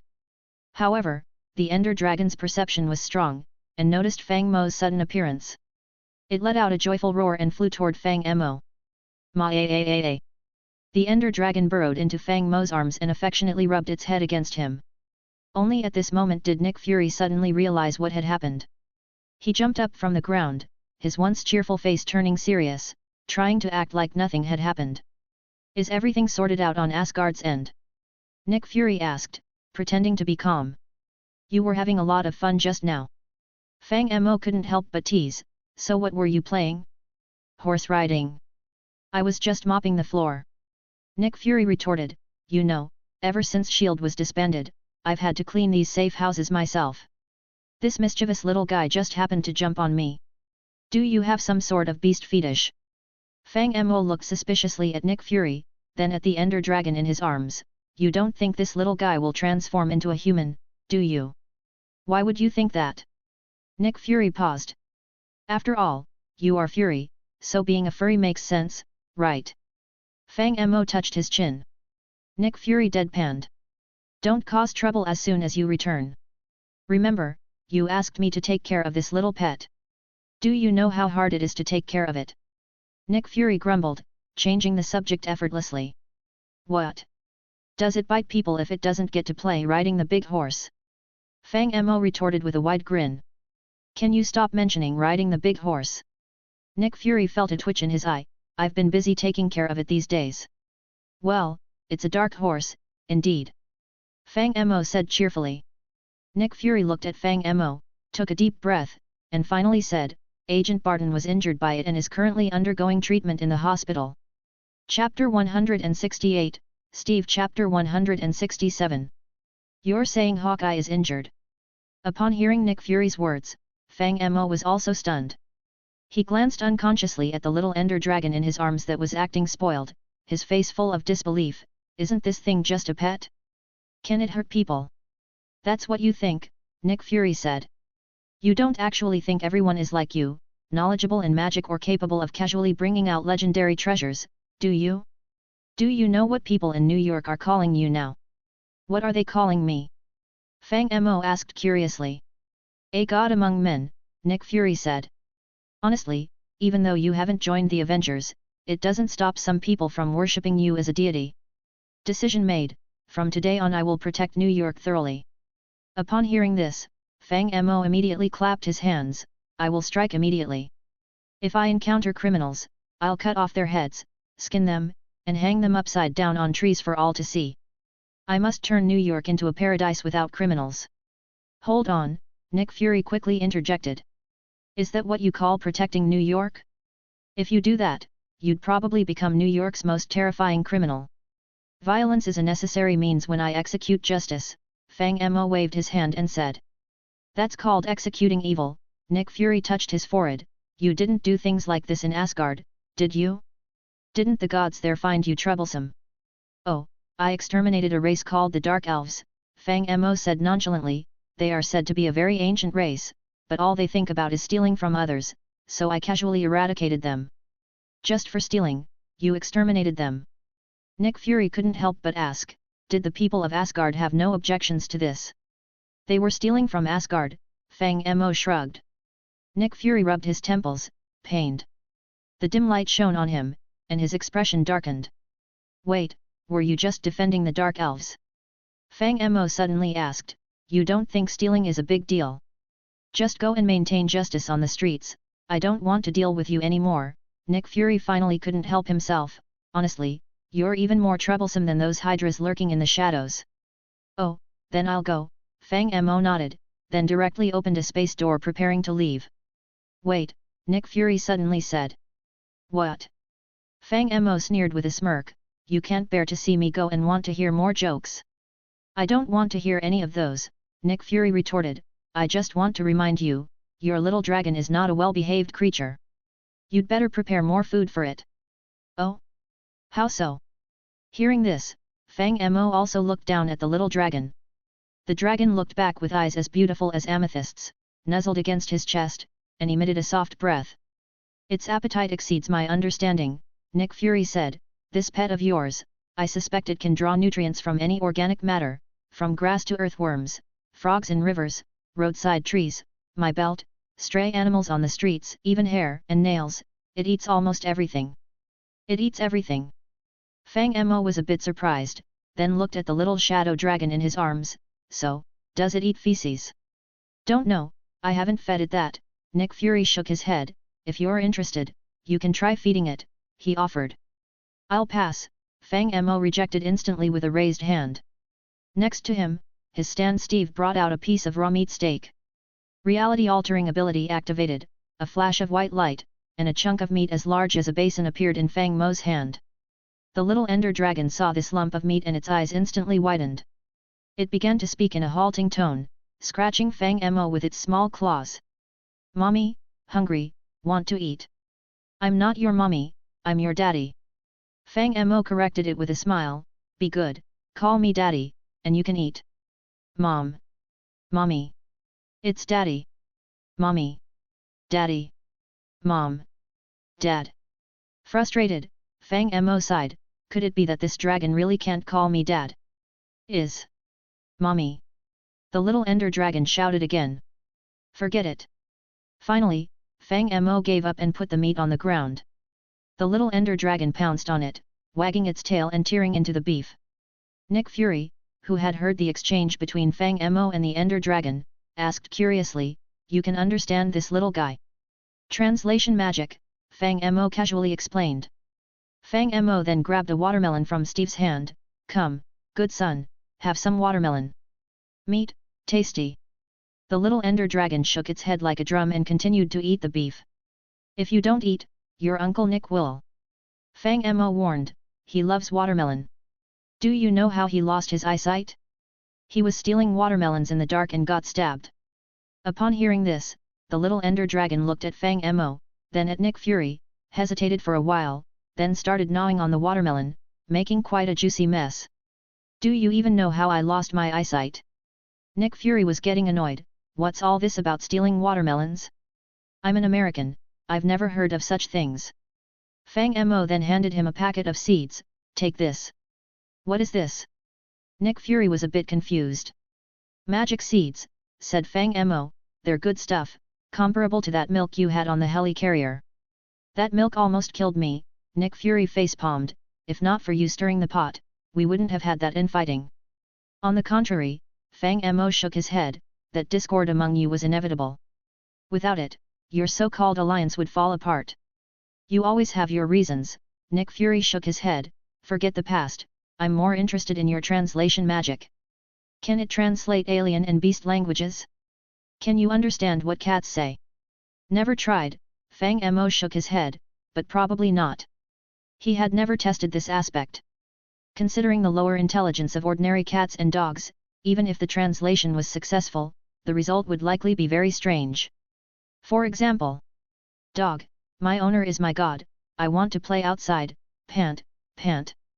Cat, what is this two-legged vermin doing always around me? Stealing my poop, does he like eating it? Seagull, going to the dock for some fries later. Taking advantage of the time when the Ender Dragon was eating, Fang Mo also had a few more words with Nick Fury. Of course, it was not complaining this time. After all, occasional banter is fine, but it becomes meaningless if you are always sarcastic and mouthing off, right? Through brief interactions, Fang Mo also learned about the good deeds his pet had done. Although the Ender Dragon is currently just a juvenile, it is still the final boss of the original Minecraft world, so its prestige is still quite high. Previously, when Hawkeye came to brief Nick Fury on a task, he seemed to want to play with it. Unexpectedly, the little creature suddenly let out a roar. To be honest, Nick Fury didn't take it seriously at the time. After all, the dragon had roared at him before, and according to Fang Mo, it seemed to be a kind of greeting. Hawkeye didn't take it seriously either, even thinking the little creature looked especially unique and wanting to touch it. However, things suddenly went bad. A purple light suddenly lit up in the creature's throat. Immediately following that, a purple flame, or something like dragon breath, was sprayed out. This was clearly not ordinary fire but some sort of unknown energy. All the surrounding matter started to disintegrate upon contact with this dragon breath. If not for Hawkeye's quick reflexes, he would have likely been completely disintegrated. Even so, he still suffered severe injuries and was currently undergoing treatment in the hospital. Chapter 169, Steve. Chapter 168. As the supreme medical god of the universe, Fang Mo is very resolute in his treatment of patients. As long as they're not dead, they must be treated. A long time ago, Mr. Stark, the world's richest man, had the privilege of experiencing this and expressed that the surgical process was unforgettable. He vowed to take good care of his body and not play with palladium anymore. A few days ago, Jane Foster, the fiancée of the Prince of Asgard, received similar treatment. She was nearly drained of her life force by ether particles, gasping for breath on the floor. However, as soon as Fang Mo picked her up with a stick, her gasping stopped, and she felt much better. How miraculous is that? And now it's Hawkeye's turn to taste this fear. Fang Mo walked into the ward with fruits in his left hand and a broadsword in his right. Yo, Barton, I've come to visit you. As soon as he arrived in the ward, Fang Mo greeted Hawkeye, who was lying in bed all bandaged up. Sorry my kid hurt you, I've come to apologize. Hawkeye lay there wrapped in bandages, missing his left eye, arm, and even his leg. He looked terrifying but surprisingly remained calm. You don't look like you're here to apologize. If I reject your left-hand gift, are you going to kill me with what's in your right hand? Not at all, not at all, Fang Mo chuckled and put the fruit basket on the bedside table. Besides apologizing, I also intend to perform a small surgery on you. Can it cure me? Asked Hawkeye. Of course, Fang Mo assured, patting his chest. Not only can it cure you, but it might even make you stronger. The prerequisite is that you can withstand the treatment. I'm ready, said Hawkeye immediately. Go ahead, I've been lying here so long I'm becoming moldy. Without wasting time, Fang Mo first poured a regeneration potion into Hawkeye's mouth, then used his sword to remove his remaining limbs. Almost instantly, the bleeding stopped, and new limbs began to grow. Admiring Hawkeye's resilience, Fang Mo thought for a moment and took out an Eye of Ender. I'm warning you, I don't know if there will be a rejection response, he cautioned after installing it. Make sure to do some checks later. If it's not okay, come back and I'll remove it. What is this? Hawkeye asked curiously. It's the eye that can't bathe, said Fang Mo casually. Once installed, you can't enjoy bathing spots, or this eye will cause you unbearable pain. Can you remove it now? Said Hawkeye. I was planning to take a bath later. But it can make you teleport like me, explained Fang Mo calmly. Then I'll keep it, Hawkeye quickly changed his mind. I think I can give it a try. Fang Mo's treatment was quick, and soon Hawkeye was fully recovered. All done, said Fang Mo, putting his knife aside. Try walking around. Is it over? Hawkeye asked. Otherwise. Fang Mo retorted. Want me to also check if your intestines or other organs are problematic and remove them? No need for that, thank you, said Hawkeye. Then get up, urged Fang Mo. See if the eye works well. Sorry, I might need to wait half an hour before I can get up, said Hawkeye hesitantly. What, did you soil the bed? Fang Mo smirked. Waiting for it to dry. No. Hawkeye looked embarrassed. It's Stark. He heard I was injured and flew over in his armor. He said it was for my good, then injected me with an anesthetic. Damn. Stark, you dare to backstab me. Fang Mo was instantly displeased. The only joy I get from treating people has been taken away. I have to settle this with him. So, is your real purpose in practicing medicine to torture patients? Upon hearing this, Nick Fury finally couldn't help but speak up, rubbing his forehead. Agent Barton is a loyal subordinate of mine. And it was your pet that injured him like this. Could you at least be a little kinder to him? But he doesn't even make sarcastic comments. He can learn. Nick Fury directly said, Agent Barton, I'm giving you a 3-month vacation. During this period, you must immerse yourself in ACT culture, learn how to use memes and make sarcastic comments, and dare to joke about various American incidents. Yes, sir, Hawkeye immediately agreed without even thinking. What just happened? Seeing this, Fang Mo was also stunned. He has strong learning abilities. Nick Fury turned to Fang Mo and said, I learned all these things in just a month and a half, so I believe given 3 months, he will be to your taste. Fine, fine. Upon hearing this, Fang Mo couldn't help but roll his eyes and then reached into a fruit basket, pulling out an enchanted golden apple to give to Hawkeye. To be honest, this is indeed my fault. A real man takes responsibility. Here, eat it. What is this? Hawkeye was a bit puzzled, having never seen this item before. Just eat it quickly, or Nick will start craving it too, Fang Mo said, stuffing the enchanted apple into his mouth. So, I can't even watch other people eat fruit. Upon hearing Fang Mo's words, Nick Fury immediately felt annoyed. Before you fed your little dragon watermelon and said I wanted to steal it, now you're feeding Agent Barton an apple and saying I want to steal it. I was once the director of SHIELD, do you think I care about one apple? This apple grants power close to that of gods, Fang Mo mentioned. Then get me one too, Nick Fury immediately said shamelessly. Where's your integrity? You just said you wouldn't care about one apple, Fang Mo immediately retorted. If those things could be exchanged for money, I would not hesitate to abandon them, Nick Fury replied without hesitation. Better not, Fang Mo said, scanning Nick Fury, I can't imagine you fighting on a battlefield, going bayou with a small handgun. I could be fighting holding a bucket of fried chicken, shouting Mother F the whole time, Nick Fury said. You're getting the hang of it, Fang Mo was somewhat surprised as he looked at Nick Fury. Seeing this, Fang Mo had to admit he was somewhat tempted. So. Still no, Fang Mo interrupted Nick Fury with a smile, the current strength of the Avengers is sufficient. Just focus on your logistical and leadership roles. Fine.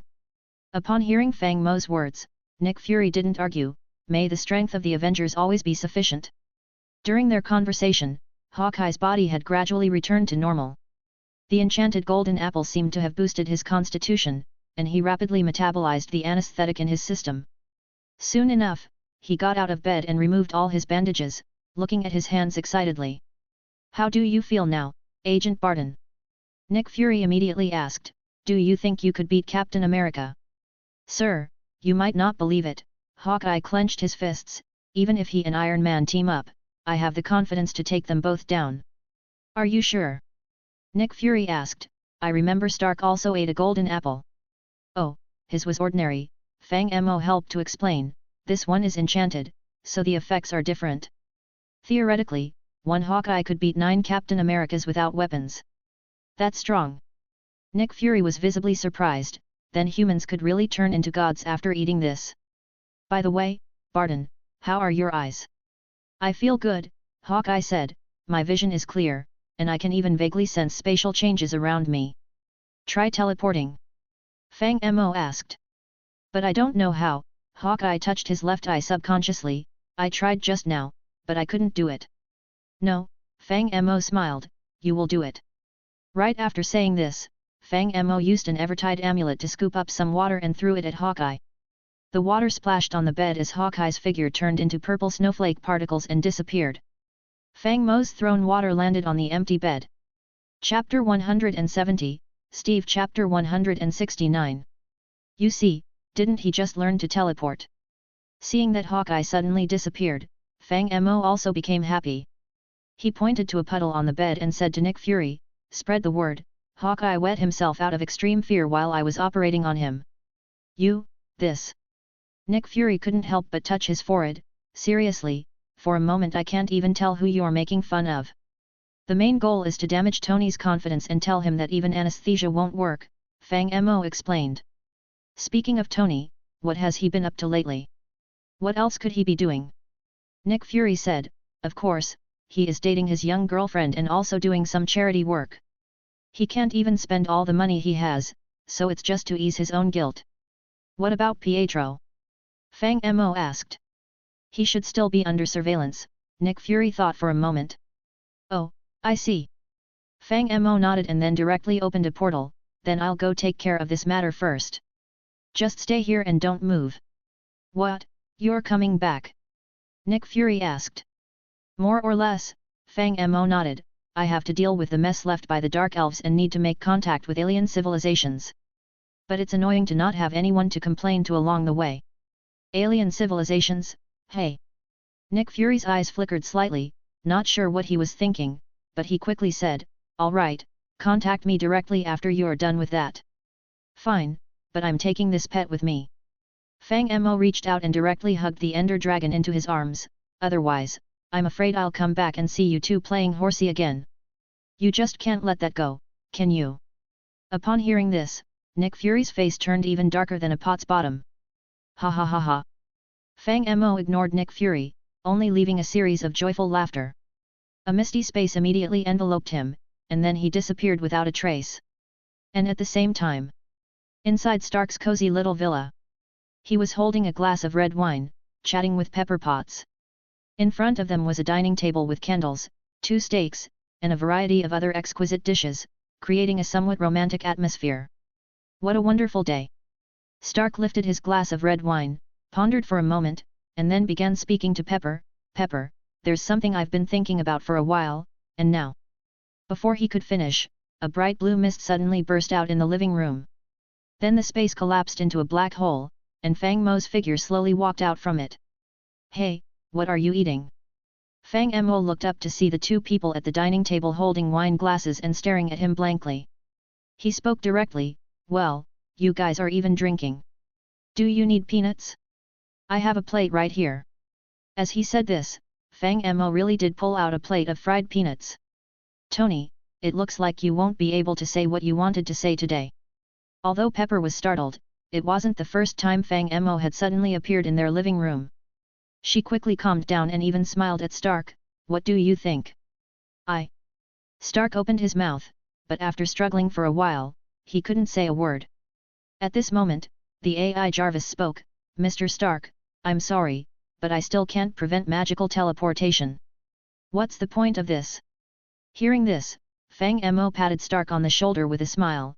"If you hadn't injected Hawkeye with that anesthetic, maybe I would have called you in advance instead of coming over to be a third wheel." "So you just finished operating on Barton?" Stark rubbed his temples, looking particularly depressed. "I injected him with the anesthetic with good intentions. Do you know how long it took me to get over the psychological trauma after performing the surgery? I can heal injuries, but that doesn't mean I can bring people back to life." Fang Mo spoke slowly, "The bloody and terrifying treatment process is just to make you cherish life more. Don't go recklessly risking your lives just because I can heal injuries." "Mr. Fang Mo, I think you make a lot of sense." Upon hearing Fang Mo's words, Pepper almost immediately agreed, then turned to Stark. "Tony, did you understand?" All right. Stark raised his hands in surrender. "I promise not to touch those dangerous things anymore and to cherish life." While Stark and Fang Mo were bickering, the little ender dragon in Fang Mo's arms grew restless. The steak on the table was emitting a tempting aroma, and it was getting eager. "Mom, hungry." The little ender dragon looked up, its clear purple eyes fixed on Fang Mo, putting on a pitiful look. Is it alive?" Hearing the youthful dragon's roar, Pepper also took a step back, covering her chest. "My god, I thought it was just a toy. So this is a baby dragon." Stark also seemed a bit surprised. This must be a legendary creature, where did you get it? Got it from monster hunting. Fang Mo shrugged, telling the truth. Mom, hungry, want meat. Right then, the little ender dragon started to fuss again. Stop it, this isn't our home. Fang Mo touched the little dragon's head. Didn't you just eat meat? Fine, have some peanuts instead. After saying this, Fang Mo placed some peanuts on the table and handed a handful to the little ender dragon. Whimper.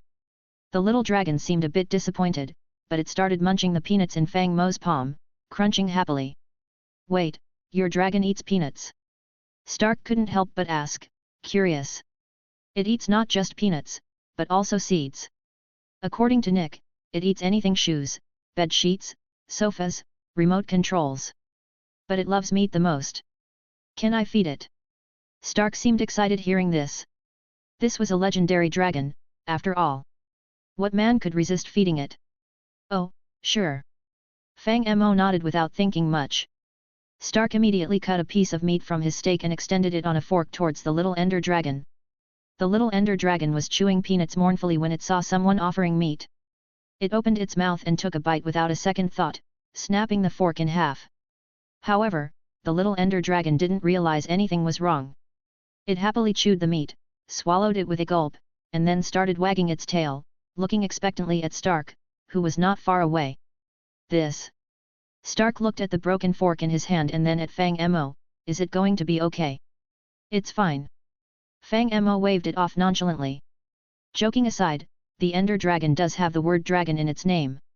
Although it can't withstand players' attacks in the game, it's still a genuine dragon. You should know that in many settings, dragons are creatures that eat people. Fang Mo had never heard of a dragon that helps people remove their armor and clothing before eating them. Is this a vicious dragon or some sort of special service? Jarvis, bring me another fork. Hearing this, Stark relaxed. A mechanical arm quickly handed him a new fork, and he happily resumed feeding the dragon. As it turns out, most young creatures are very cute except for insects and human infants. After feeding the baby ender dragon several pieces of meat, Stark found it wagging its tail and gazing at him eagerly. It looked adorable, and even Pepper couldn't resist. Encouraged by Stark, she also fed the baby ender dragon a small piece of steak. Your dragon looks really good. Stark, ever observant, noticed Pepper's expression and directly asked Fang Mo, can you get me one? I can pay. Do you think I look like someone who needs money? Fang Mo glanced at Stark. Have you forgotten my golden toilet? Would you like to take a shit? Alright, alchemy is really something.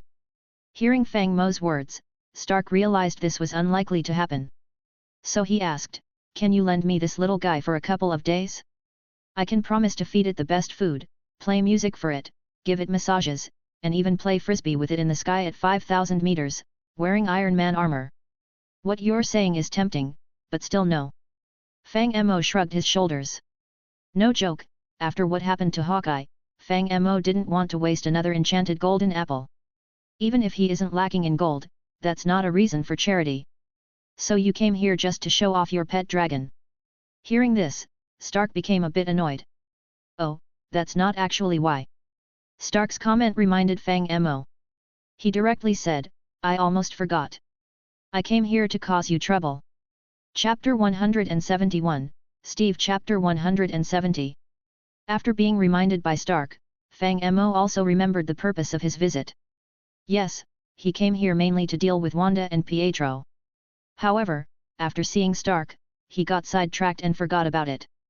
After recalling this matter, Fang Mo briefly discussed it with Stark. Basically, Wanda is currently in Asgard, and the crisis with the ether particles has been mostly resolved. Now, Fang Mo plans to bring Wanda back so that the siblings can reunite. Stark, of course, fully supported this. After all, it's not good to keep dragging this matter out. In fact, over the past few days, Stark has had many conversations with Pietro, talking about things like his own experience in the Afghan cave and Obadiah's unauthorized arms sales. In summary, he has sincerely apologized to Pietro. To show his sincerity, Stark didn't even lock Pietro up in prison. He picked an idle villa for Pietro to temporarily stay in, without any restrictions on his personal freedom. He only mentioned that once Fang Mo returns, any news about Wanda will be immediately conveyed to him. Pietro is not a bad person in himself. After seeing Stark's sincere attitude over these days, he also began to think. Stark is indeed an arms dealer, and his reputation hasn't been great, being a playboy and all. But is the war in Sokovia really his fault? Stark really had no idea about this matter. After all, besides living a hedonistic lifestyle, he was mainly focused on R&D. Obadiah was largely in charge of the weapons division. Obadiah was truly malicious, not only colluding with the government but also secretly selling weapons to terrorists and Hydra. This was later proven, especially since Stark was almost killed by Obadiah. Hydra's warlords have been entrenched in Sokovia for quite some time. If there's anyone to blame, although Stark does bear some responsibility, the primary blame should go to Obadiah and those warlords. They never cared about the lives of the people in Sokovia. Thinking about this, Pietro no longer hated Stark as much. This is not to say he has let go of his hatred. After all, the death of one's parents is something no one can forget. But Pietro realized that he hated the wrong person. The ones who really killed his parents were the government of Sokovia and the surrounding warlords. Stark is at most a blacksmith selling sword. If someone used a sword to kill his parents, should he seek revenge on the blacksmith first? Even if all these people deserve to die, there has to be a priority, right? Pietro seriously considered this and felt he should first deal with those said to be Hydra warlords. As for Stark, he'll deal with him once he has the ability to take down those wretched warlords. And just as Pietro was pondering these matters, the door was suddenly opened. Stark and Fang Mo then walked in together. Originally, Pietro was daydreaming, but when he saw Fang Mo, he jumped up from the sofa and rushed over to ask, "Where's Wanda? How is she now?" "She has turned misfortune into a blessing," Fang Mo said, walking in slowly holding a small shadow dragon. "She's currently in Asgard practicing magic." "Magic?" Pietro was stunned. "Yes," Fang Mo briefly explained. "Your sister was fortunate enough to touch the true reality and awakened chaos magic. She is now in intense training to control her powers." "You?" Pietro stared at Fang Mo, hesitating for a moment before saying, "You're not lying to me, are you?" "Do I need to lie to you?" Fang Mo shrugged, then with a thought, the infinity gauntlet in his storage space shone brightly, creating a black hole beside him. "I can bring her here to show you."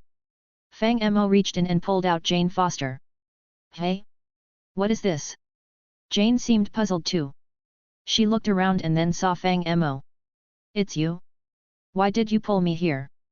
"This is not my sister," Pietro said, directing his comment at Fang Mo. Sorry, I pulled the wrong person." Fang Mo pushed Jane back into the portal. "Although the Space Stone and I are quite familiar, occasional mistakes like this are normal." "All right, this time I guarantee there won't be a problem." Fang Mo reached in again and successfully pulled out Wanda. Where is this?" Wanda seemed confused as well, but before she could react, Pietro rushed up to her. "Wanda! Brother!" Wanda was also stunned. "Why are you here?" "They said you ran off to Asgard to learn magic," Pietro hurriedly explained. "I didn't believe them, so I asked them to bring you here." "Are you okay? Did they threaten you?" "Not at all," Wanda said, looking puzzled. "Jane and I were accidentally invaded by cosmic particles. Thor and Fang Mo saved us, but now I have a strange energy within me. Frigga is teaching me how to control it." "Really?" Pietro sighed in relief. "But what about you, brother?" Wanda looked puzzled. "Aren't you supposed to be working in Sokovia? Why are you here? And is this Stark?" Pietro's expression froze. "Hold on, brother," Wanda furrowed her brows, sensing that something was off. "You better not tell me you secretly tried to assassinate him behind my back." Pietro's eyes darted around, seemingly trying to come up with a lie. "Actually, I was just..." "Oh, he stole alien weapons and tried to assassinate Stark," Fang Mo interjected. "But you know how inept he is. He tried to kill him but failed, so we caught him. However, attempting to assassinate a global tycoon and core Avenger, that's a serious crime. I'm planning to make an example of him tomorrow." Wanda fell silent all of a sudden. Pietro also fell into silence. "Can you stop scaring them?" After seeing their expressions, Stark couldn't help but speak up, "They're just kids, can't you be normal?" So you explain. Fang Mo glanced at Stark. Okay. Stark nodded, then turned to explain to Wanda, look, kid, here's the thing.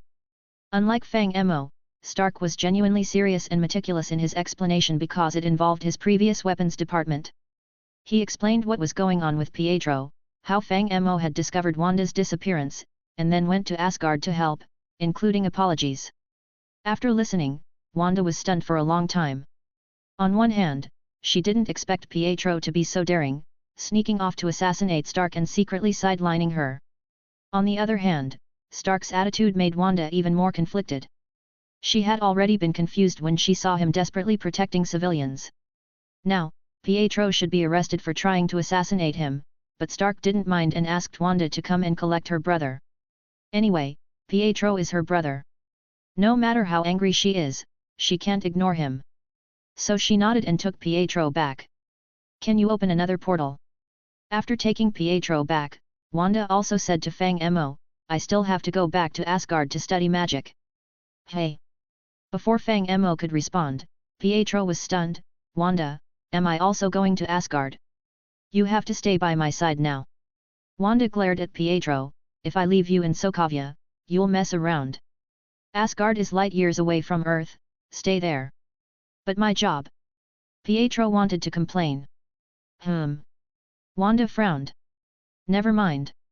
Pietro obediently lowered his head, I already quit my job. Is it easy to find work in Asgard? In any case, under Wanda's strong suppression, Pietro, the elder brother, instantly lost his temper. Fang Mo opened a portal with the Space Stone, and Wanda pulled her incompetent brother back to Asgard. Wanda's idea is simple. She's still confused about Stark, and to prevent her foolish brother from making more mistakes, she confined him to Asgard.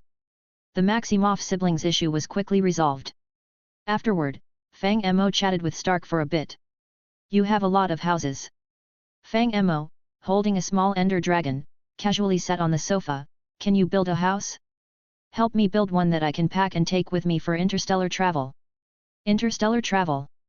Stark poured himself a glass of whiskey and sat on a nearby sofa, I have plenty of villas, but you can teleport, why would you want to take a house with you?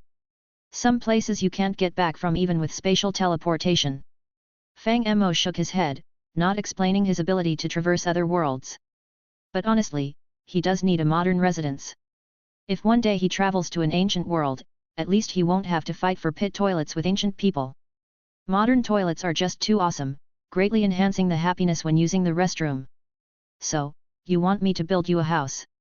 Stark, being smart, quickly understood Fang Mo's idea and nodded, no problem, when do you need it? Chapter 172, Steve Chapter 171. In order to create his own modern, portable villa, Fang Mo had a serious discussion with Stark about the principles of the Geokist. Stark was indeed smart enough to instantly understand the specific principles of this magical tool, which roughly involves spatial transfer functions. So, he immediately started designing the overall framework. According to the carrying capacity of the Geokist, Stark allocated reasonable positions for each box. Then, he and Fang Mo exchanged ideas to see what kind of architectural style of villa the other would like. Fang Mo had no strict requirements in this regard, he just said not to make it too high-tech. Unlike Stark's seaside villa, he was not interested in particularly trendy high-tech products. He just wanted it to feel like a normal home.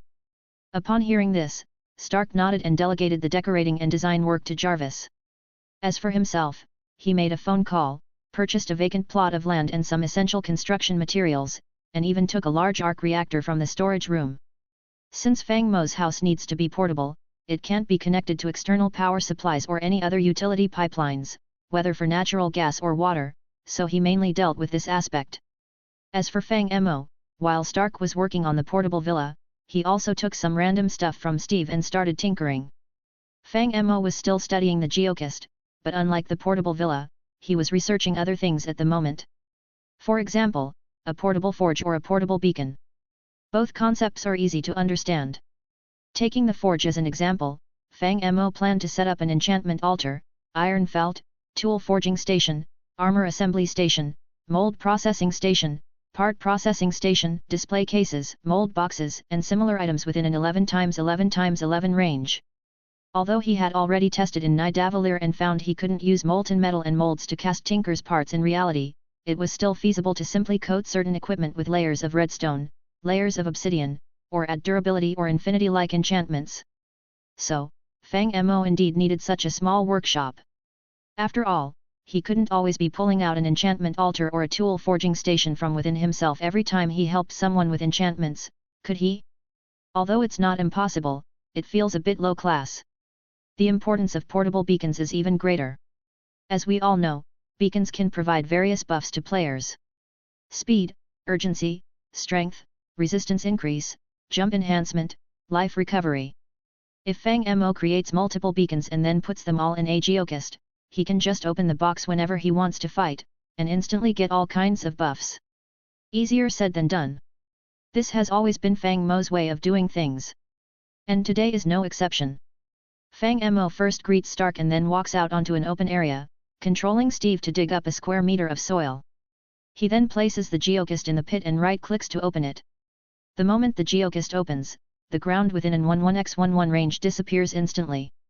Steve takes out a set of gold blocks to lay the floor, followed by placing iron mats, enchantment altars, tool forging tables, display cases, and bookshelves, among other things.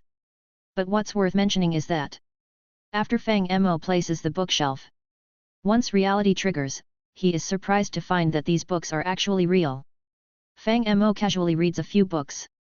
Titles include things like Advanced Fishing Techniques, 108 Ways to Cook Chicken, dictionaries, comic character sketching manuals, parallel world codes, Captain America Rogers biography, Disqualified from the Underworld, Deep Tarot card interpretation, and quantum mechanics. It's hard to say. There's no logical connection between these books. Fang Mo thinks this might be due to the triggering of the reality ability. The world rules determined these things as bookshelves, and then randomly pulled some books that exist in this world to put on them.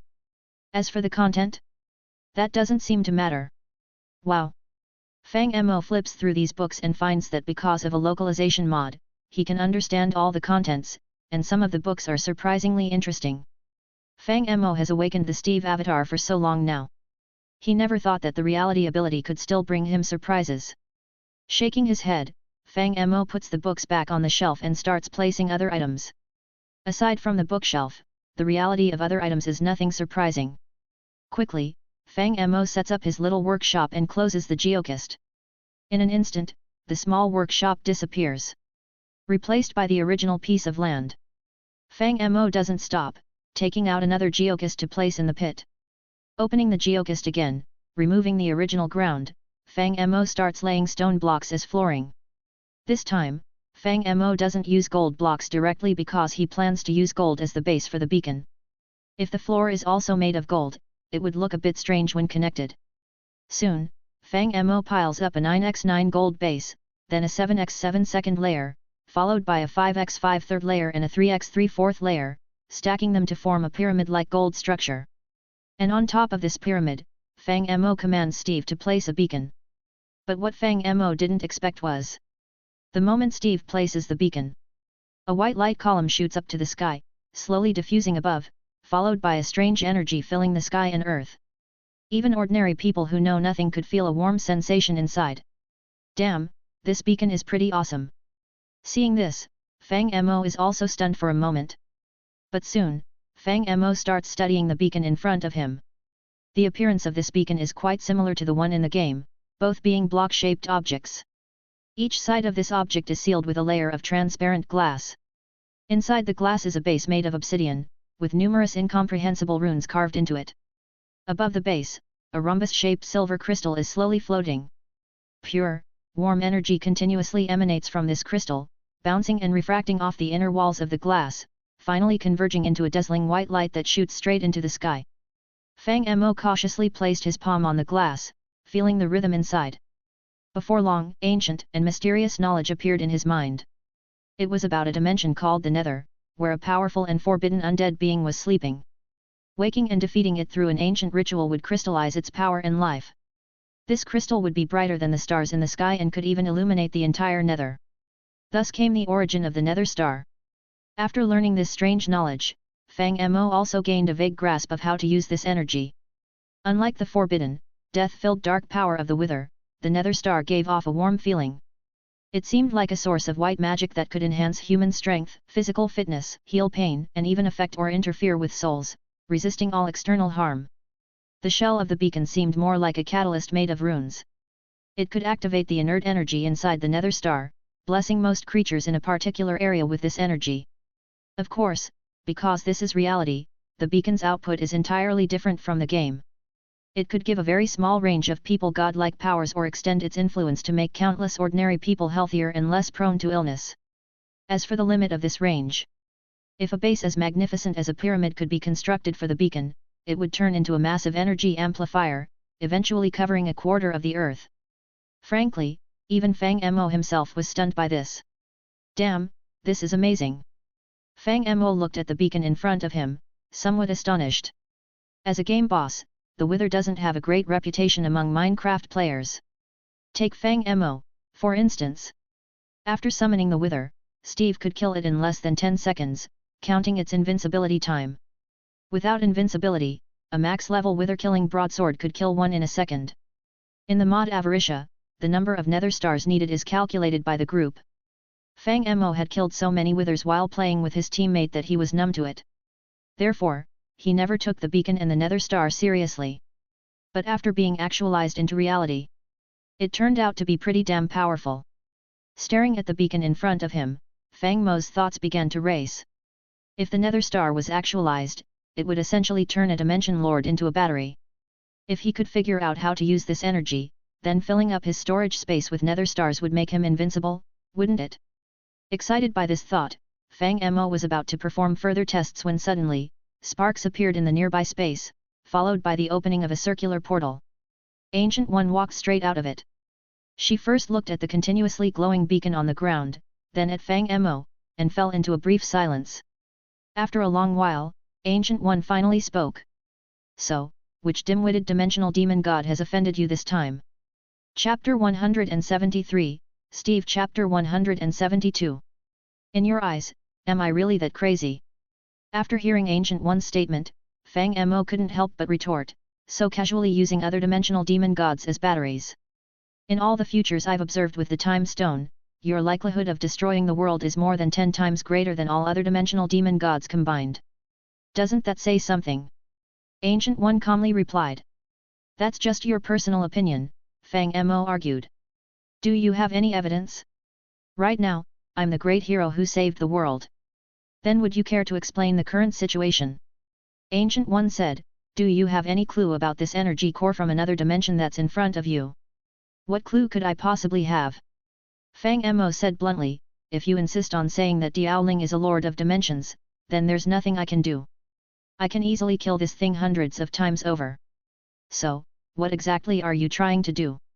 Upon hearing this, Ancient One became a little puzzled. This is a dimensional treasure, you bringing it out can't just be for show, right? Actually, I just want to conduct a small test, Fang Mo casually said. But the problem is, I don't know your camouflage spells, can't open a mirror dimension, so I had to find a random place to test it. Don't you think the area here is quite spacious? Spacious? Ancient One couldn't help but say, its energy has already started affecting the whole of New York and is still spreading.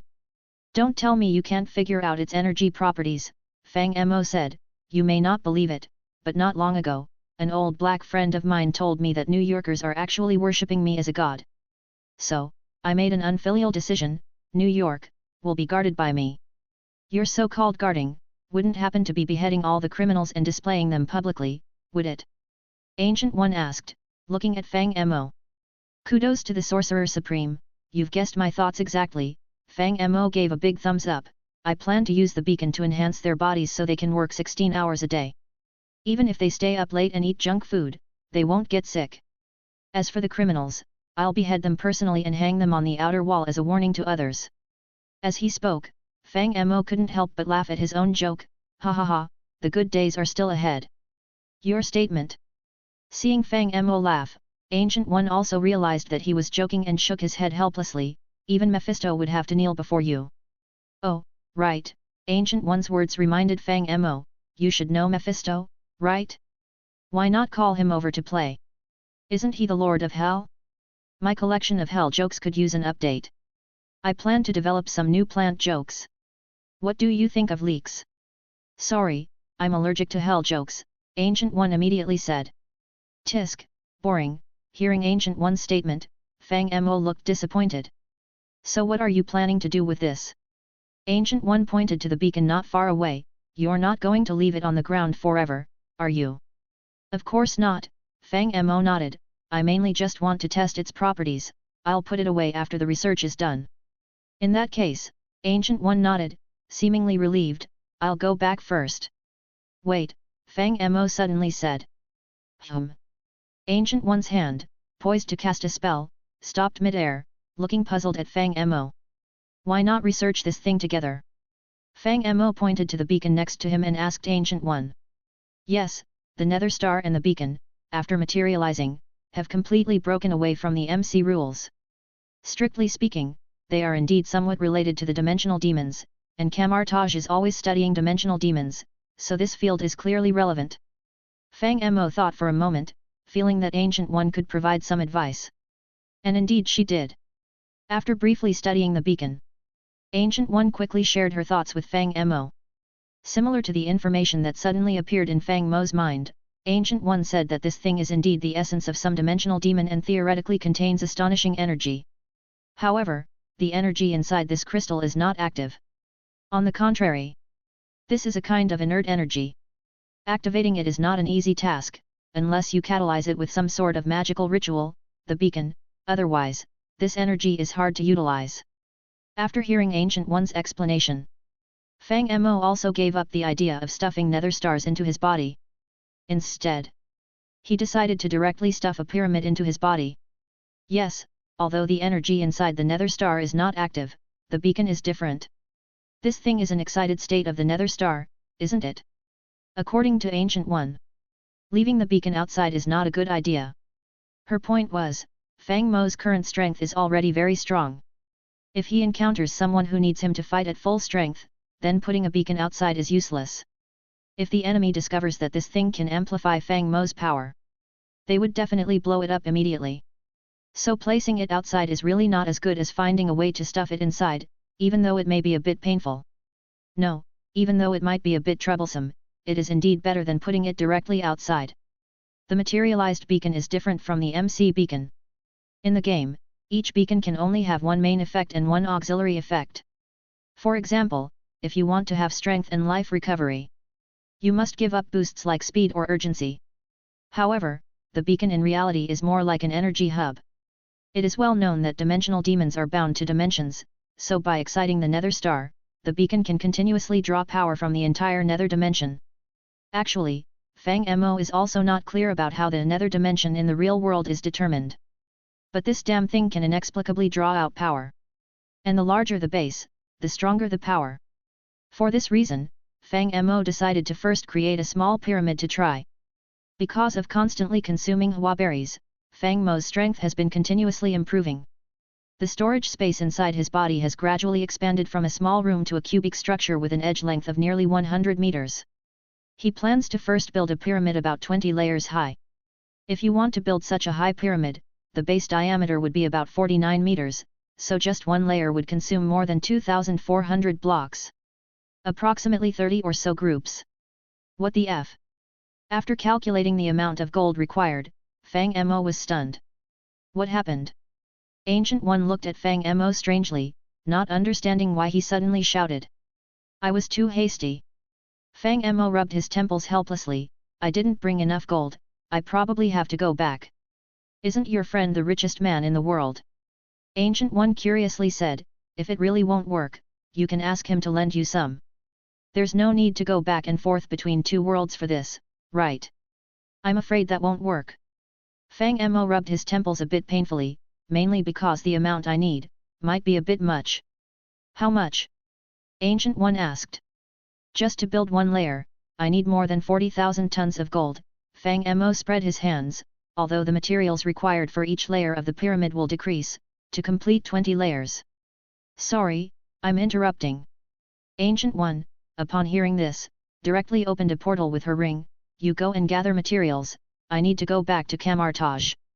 Recently, Dormammu's activities have become more frequent, and I don't have much time to chat with you. Hearing Ancient One's words, Fang Mo was also stunned. So you're about to die? Yes. Ancient One nodded, showing no signs of fear. Then after you die, come with me to see other worlds. Fang Mo smiled. Strange is more than capable of inheriting your mantle. If it won't impact this world, I think I'd agree. Ancient One nodded upon hearing this. After all, Fang Mo had mentioned this to her more than once. She was also a bit curious. After all, who really wants to die? Okay, it's settled then. Fang Mo clapped his hands. Don't worry, on the day of your funeral, I promise to make it grand. Not. Can't you let me die in peace? Upon hearing this, Ancient One finally couldn't hold back. No way, you're the supreme sorcerer of Camartage. Fang Mo shook his head. Not only will I have Jarvis change all the Wi-Fi passwords in the world to HHHHGYSL, but I'll also make a pure gold coffin for you. Then have an Ender Dragon pull your coffin directly into deep space. How awesome is that? I don't want to go with you to other worlds anymore. Ancient One said with a headache, I just want to die now. Chapter 174, Steve Chapter 173. Because there was indeed a need to deal with matters concerning Dormammu, Ancient One left quickly. After Ancient One had actually left, Fang Mo also pressed his hand on the beacon. A 5-meter-high pyramid slowly began to twist, changing shape like dough, and was ultimately forcibly absorbed into Fang Mo's body. After the entire beacon was absorbed into his body, he suddenly felt a pure and warm energy filling him. This energy was very gentle and could not harm others like the Infinity Stones or Ring of Arcana. However, it could be used to enhance physical, mental, or even soul-level strength, as well as heal wounds, cure illnesses, and resist all external invasions and damage. Fang Mo could apply this power to himself or grant it to others, or even cover an entire area with it. With a slight thought, Fang Mo directly pulled out a ball of white light from within himself, which was the pure energy emitted by the beacon. He rolled this energy into a ball, then shaped it into a stick. Finally, he connected the stick's ends into a circle and placed it above his head, returning directly to the interior of the villa. What's the deal with the halo above your head? Stark, who was still studying a model, looked at Fang Mo's appearance and asked curiously. I'm cosplaying God, Fang Mo said. Just having a halo makes you God? Stark asked casually, then continued to fiddle with the model in front of him. I thought you'd try something even more outrageous. What about this? Fang Mo spoke and suddenly covered his eyes with his hands. However, for some reason, there were 2 holes in the palms of his hands, so even though he was covering his eyes, he was still staring at Stark. Does it look like cosplay now? Stark was stunned. After quite a while, he finally held his forehead in a somewhat headache-inducing manner. All right, I underestimated you. According to Fury, something about God laughing with me or whatever. Should I press A1 now? After saying that, Stark pressed on the holographic screen, and actually knocked out a virtual one, tossing it casually towards Fang Mo. You're pretty playful yourself, aren't you? Fang Mo caught the virtual one and then tried to create a 0 with his energy next to it, happily bouncing them together. So, have you completed your test? Stark was initially deep in thought, but Fang Mo was too distracting. So he couldn't help but say, if you have nothing to do, you could go to sleep, have some drinks, or whatever. Just don't disturb my work. Actually, I still have one last test to do. Fang Mo shook his head, and then directly took off the halo on his head. Then go do it. Stark said without turning his head. Oh, all right. Fang Mo nodded, and then directly began to shape the halo in his hands into the form of an Armstrong cannon, then patted Stark on the shoulder. Stark subconsciously turned his head. As a result, Fang Mo instantly slapped something onto Stark's forehead. What are you doing? Stark looked at Fang Mo in confusion. The target of the prank is you. Fang Mo smirked mischievously. No, maybe I should find you a psychologist instead. Stark finally couldn't hold it in anymore, attempting to pull off whatever was stuck to his head, while speechlessly speaking to Fang Mo. However, to his surprise, that ball of energy actually quickly disappeared into his skull. Following that, Stark felt a surge of power welling up within him. It was a warm and comfortable feeling, extremely soothing. Stark felt his condition elevate several levels instantly, not only feeling refreshed but even having clearer thoughts, his mind becoming exceptionally lucid. He had been pulling all-nighters for 3 days in a row to study new armor before this. But now, without having had coffee or rest, for some unknown reason, all his fatigue had completely vanished, and there even seemed to be an endless stream of energy flowing out from within him. What is this? Stark was also stunned. As you can see, I've now switched professions to become a priest. While speaking, Fang Mo folded his hands together and said solemnly, "May the holy lights guide you." "Are you sure this is something a priest can do?" Stark asked. "Don't they just pray, confess, and sprinkle holy water? They also perform exorcisms." Upon hearing this, Fang Mo started joking. After all, their competition with demons is pretty fierce. "I once saw a demon scold a priest, telling him to get out of that body." "Brother, can we change the subject to something more normal?" Stark felt a headache coming on, so he quickly changed the subject. "Take the spell you just performed, for example.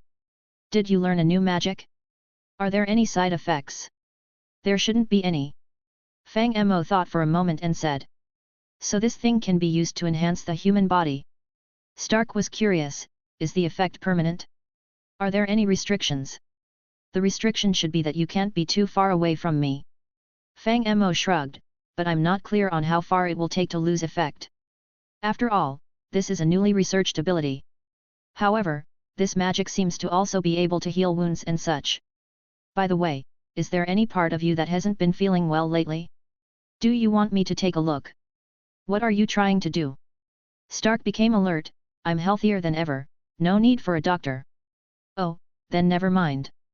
Upon hearing this, Fang Mo didn't insist and simply turned around to walk away. "You just keep working.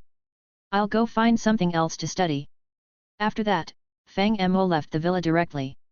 After leaving the villa, Fang Mo didn't go far. He reached into the air, and a gravitational field instantly drew a bird into his hand.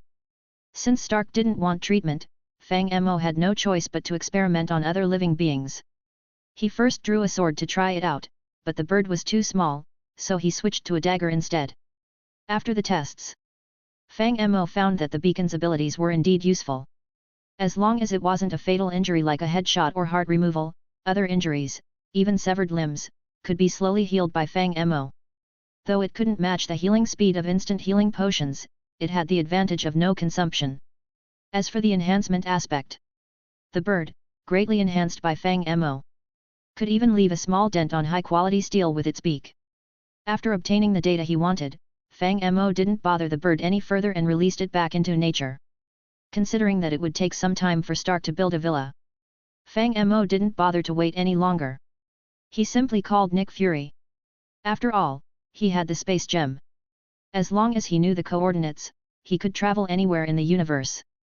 Instead of waiting, why not go to the void? Nick Fury was ready quickly. Now that SHIELD had disbanded, he had fewer responsibilities. So, Fang Mo didn't hesitate. They both agreed on a meeting point, and then Fang Mo took Nick Fury to Asgard. "Is this the heavenly palace that Thor mentioned?" It was Nick Fury's first time in Asgard, and he was clearly impressed by the surroundings. "I have to say, this is indeed a very beautiful place. There's a black man here, guarding the gate." Fang Mo told Nick Fury, "You might be able to become friends with him. You can make fun of me, but please leave others out of it." Nick Fury touched his forehead. "Oh, okay," Fang Mo nodded directly. "I think you and Odin could become friends too, since you both have one eye." During their conversation, they quickly entered the palace interior. Fang Mo didn't bother showing Nick Fury around, but directly found the person in charge and stated that he wanted a spaceship to go to the void. They didn't even consult Odin, and directly dispatched a spaceship for Fang Mo. The operating system of the Asgardian spaceship was a bit confusing, so he simply pulled Loki over to help pilot the ship. Seeing that it was Fang Mo looking for him, Loki was so scared that he didn't dare to fart. He had heard before that Fang Mo had killed the fire giant in Muspelheim. Thinking of the scene when Fang Mo killed Malekith, Loki was afraid that if this guy got upset one day, he would directly grab him to serve as a side dish, and chew him up with soy sauce in a few bites. However, the distance between Asgard and the void was indeed very far. Even after space jumps, the spaceship still flew for nearly half a month. At first, Fang Mo had the patience to stay on the ship, look at the outer space, randomly pick a few books from the shelf to read, or even contemplate life or something. But as time went on, he began to find it boring. So Fang Mo directly left Nick Fury and Loki on the spaceship, took the little Ender Dragon with him, and used the Space Stone to return to Earth to slack off. He even specifically went to eat at McDonald's, getting some fries for the little Ender Dragon. And half a month later, the spaceship finally arrived at the Void. Although Odin had long ceased to wage wars, the name of Asgard was still widely circulated in the universe, especially among ancient beings like the Cosmic Collectors. So when he saw the Asgardian spaceship, he immediately ordered his maids to go and greet them. Before long, Fang Mo met this Cosmic Elder. Chapter 175, Steve Chapter 174. Please allow me to introduce you. The red-skinned maid respectfully performed some kind of ceremony and introduced her master to Fang Mo and his group, the Cosmic Collector, Natonalism Tavan. Oh! Upon seeing the crowd, Tavan also showed a slight expression of surprise, and then he bowed slightly, making a respectful welcoming gesture. Guests from the Asgard, I am extremely honored.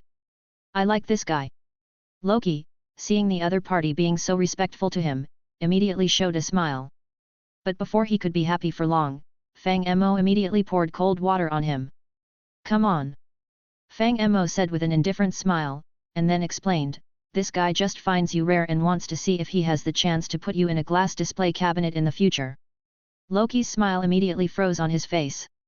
No. Tavan also shook his head silently upon hearing this. I have no intention of offending Asgard. Yes, you're just waiting for the day Asgard is destroyed. Fang Mo said with a smile, anyway, the lifespan of a cosmic elder is nearly eternal, just be patient and everything can become your collection. You. Hearing this, Tavan was stunned for a moment, then began to seriously look at the human in front of him. After observing for a while, Tavan suddenly froze. As a cosmic elder and the most famous collector, his eyes could almost see the essence of anything. Because of this, he saw what was hidden under the human form of Fang Mo. Through that false outer shell, Tavan saw something that made his hair stand on end. Nothingness, dead silence. It was as if it was an abyss that stretched endlessly. You. Tavan's brow furrowed tightly, what exactly are you? You can call me Fang Mo. Fang Mo said with a smile, I am a mage. All right. Tavan nodded subconsciously. To be honest, he didn't believe a punctuation mark of what the other party said. He had seen many mages, including the Asgard person beside him, but the gap between the two was just too big, right? But as a cosmic elder, Tavan had some self-awareness. If the other party wants to be a mage, why should he expose his lie? Great mage, may I ask what brings you here? Thinking of this, Tavan also directly asked. Oh, this. Fang Mo said, and directly took out the container filled with ether particles. Seeing this container, the collector's eyes widened instantly. Is this a reality stone? See? That's called professionalism. Seeing this, Fang Mo turned his head and said a sentence to Loki. Can I go back now? Loki couldn't help but ask. He didn't care about ether particles or reality stones. He just wanted to hurry back to Asgard, far away from Fang Mo. Wait a bit longer. Fang Mo waved his hand. He just wanted to get the reality stone as quickly as possible. He didn't even want to open a portal. However, what Fang Mo didn't expect was that after Tavan received the container of ether particles, he became visibly excited. His hands, donned in white gloves, couldn't stop caressing the container's shell, looking very attached to it. Then, as if he had thought of something, he looked up at Fang Mo. Is this thing for me? Not only Fang Mo, but even Loki and Nick Fury were stunned. I'm giving you a chance to rephrase that. Fang Mo almost burst into laughter. Tavan really had a universe-level collecting habit. He would become rooted to the spot at the sight of something valuable. You better think clearly before you speak.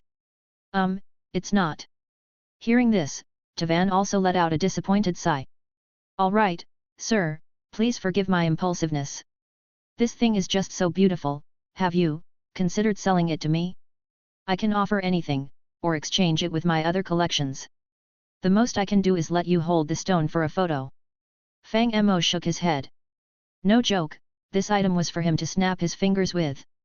No matter what others offer, it couldn't be exchanged. So, what brings you here? Tavan frowned slightly, wondering if the other party had just come to show off. This thing is an ether particle. Fang Mo pointed to the container in Tavan's hand. What I want is the reality stone. I know you know quite a bit, so I came to ask for your help. I see. Tavan understood, the other party didn't want to sell it but wanted to use his technology to turn it back into an infinity stone. So, what do you want in exchange? Tavan asked after thinking for a moment. Gold.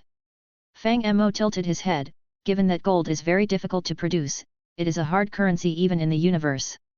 But to his surprise, Tavan shook his head immediately. No, no, no. Tavan said, Sir, you seem to misunderstand me. Money is just a meaningless number to me. You should know, I'm only interested in strange and bizarre things. I do have plenty of strange things. Fang Mo rubbed his chin and then pulled out a metal stick from within himself. Tavan glanced at the metal stick, not recognizing it at first, but suddenly became interested.